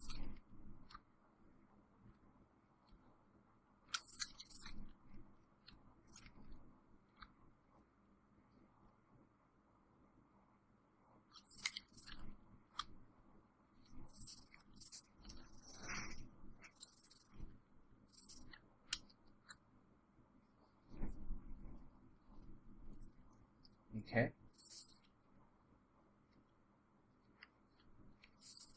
I'm going to go ahead and use just a simple texture brush to kind of simplify some of this detail back here, some of this background.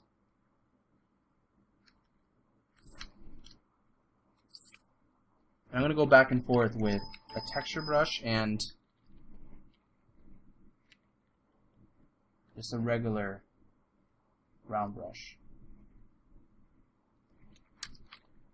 And at this phase, I'm gonna consider this one almost done for this type of demo. Ideally, you know, I'd probably spend a couple more hours refining this thing and putting a lot more of the subtle details in order to kind of make it, to kind of give it that level of finish or fidelity that I want. But as for a starting point, I think this is actually going pretty good. It has all the right pieces that I'm looking for. Has all of the design complexities that I kind of sketched in the beginning, and I'm just kind of building on top of that.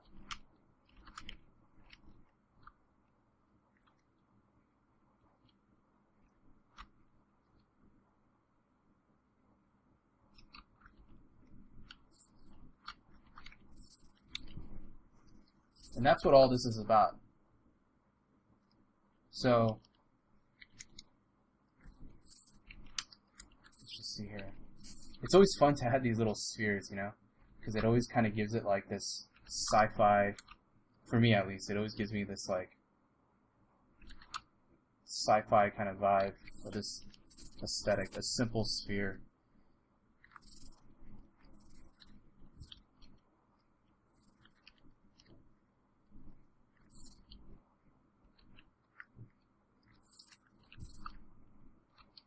If I wanted to simplify this area, I'd probably give it a simple selection here.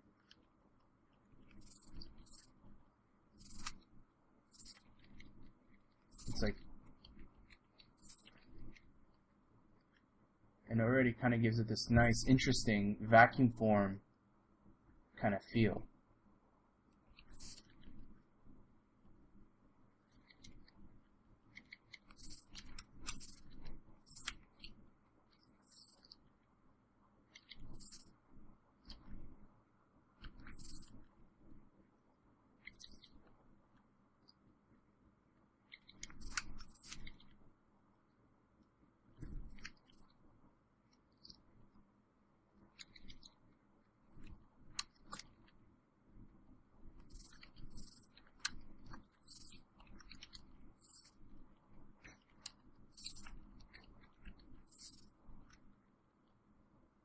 Pull back. I'm just looking at it from a thumbnail view. It's looking a lot better. Just again, I start pulling, start adding a little bit more atmosphere here.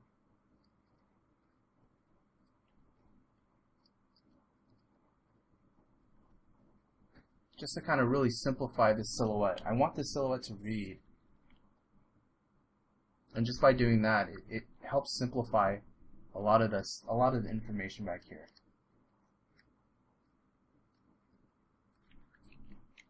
Without losing too much.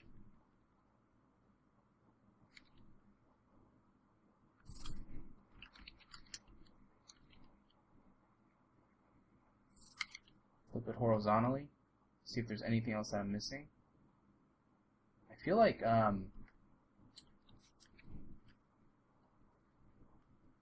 that there can be just some framing element. Maybe it's like a pillar of some sort. But it definitely feels empty now that I've kind of looked at it from this point of view.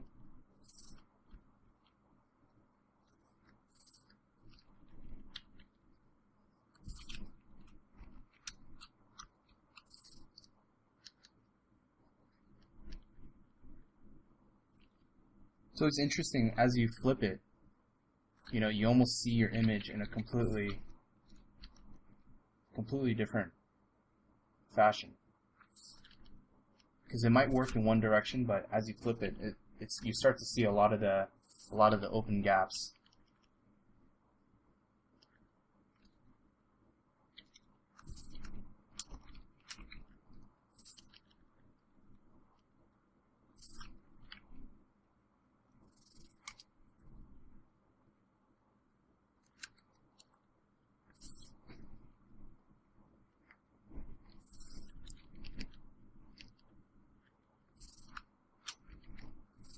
So I'm thinking just to kind of add to this a little bit more.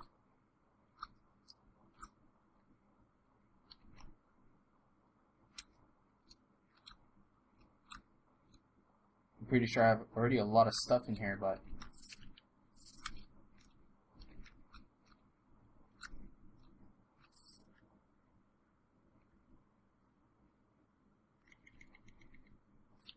definitely think it will be interesting to add maybe just some frame-like structure here.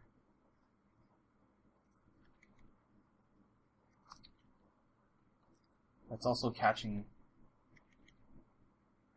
a little bit of highlight.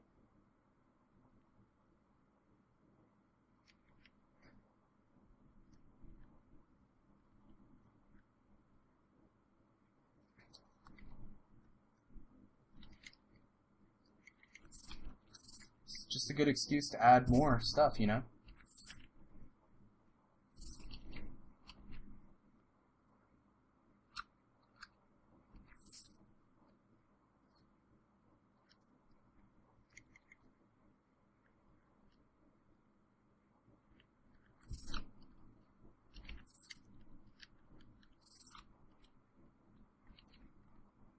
Okay, going back to my color image here, I'm going to start sampling just some pockets of light, because I feel like that's kind of the last step here, is I want to introduce just a little bit of pockets of light in the areas where I feel like it got a little crunched.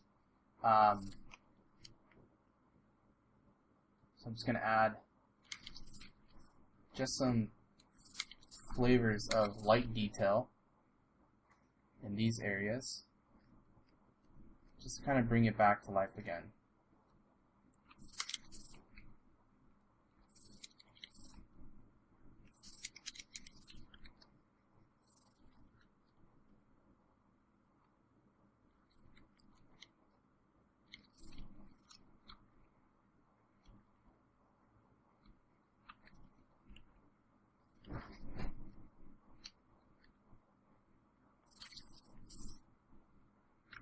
Let's see what else, if there's any other opportunities. I mean, this reflective floor is always nice too.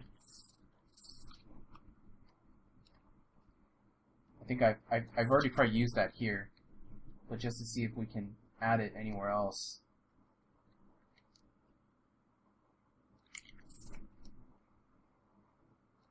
It's always nice to see. It just kind of gives it that visual depth too. You know, a lot of this stuff, for me personally, it's very hard for me to plan out and paint. You know, I always have to kind of do it after, so it's definitely kind of like after the fact.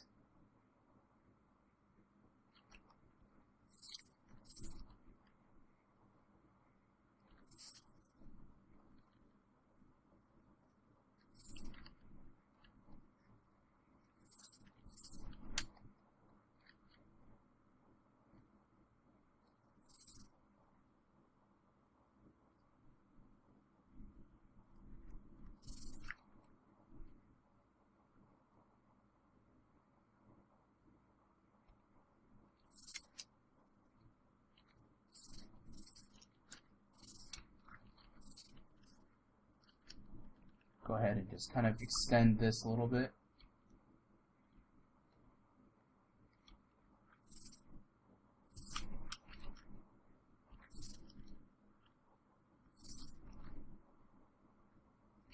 Do apologize if I get quiet at times, because literally while painting and talking at the same time is such a challenge. I'm sure some of you guys, you know, have taught or have really good experience in doing this, but my brain literally runs out of like RAM, you know? Like I need more processing in my brain power. I feel like sometimes my thought process is like a computer from like 1992. My brain literally stops working when I talk and draw at the same time.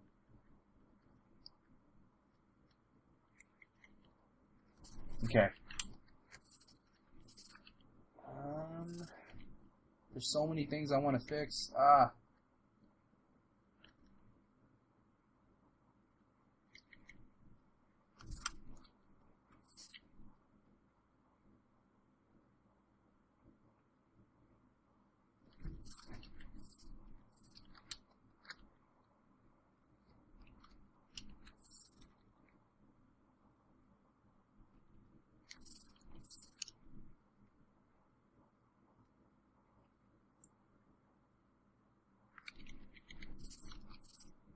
Okay, I'm just going to lighten this just a tad bit.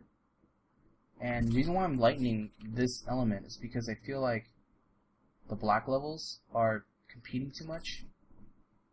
And what I mean by the black levels is just the amount of contrast that this object has by comparison to everything else. So just by pushing that back, it kind of gives us the perception that this is definitely a lot further back. And it's good. It's exactly kind of what I want.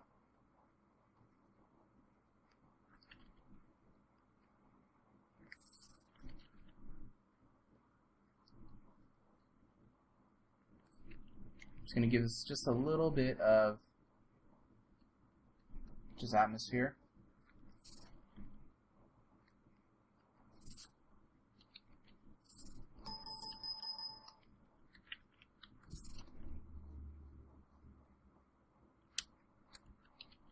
And I have this little bit of light right here that's slightly annoying. I don't know why. It's just catching a lot of attention.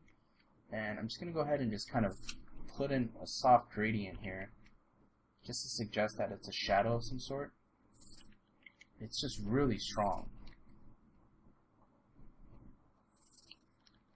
So I definitely don't want it to be too overpowering.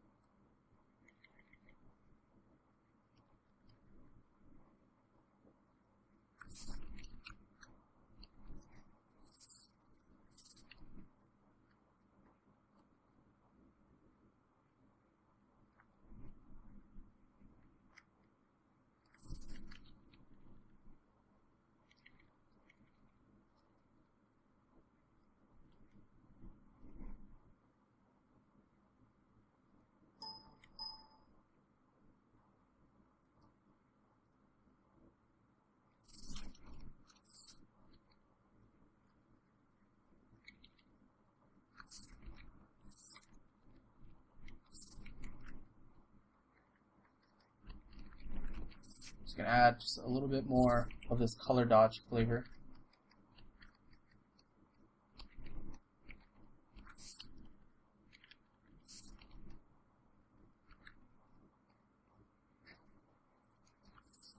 Kind of to bring a little bit more airiness.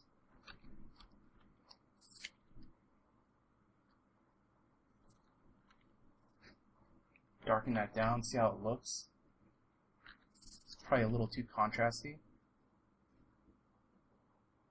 The reason why I'm darkening it down is because I feel like I want this shape to read up against that form, but I definitely think that it's losing a lot of its form.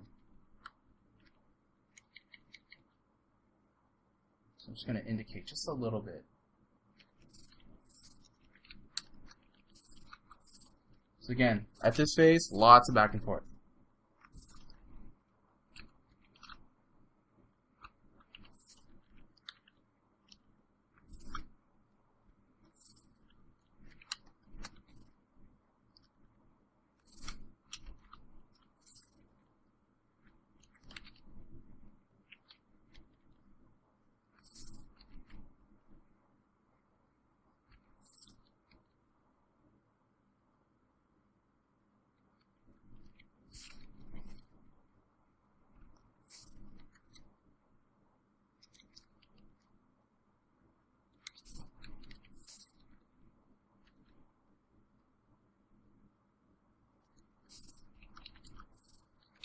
Alright, well, I think we're pretty much coming to an end here. I'd like to thank you guys for watching this demo. If you have any questions, feel free to email me or message me on Facebook. or email me at jpforjohnpark@gmail.com. Again, that's jpforjohnpark@gmail.com. Yeah. Thanks for tuning in.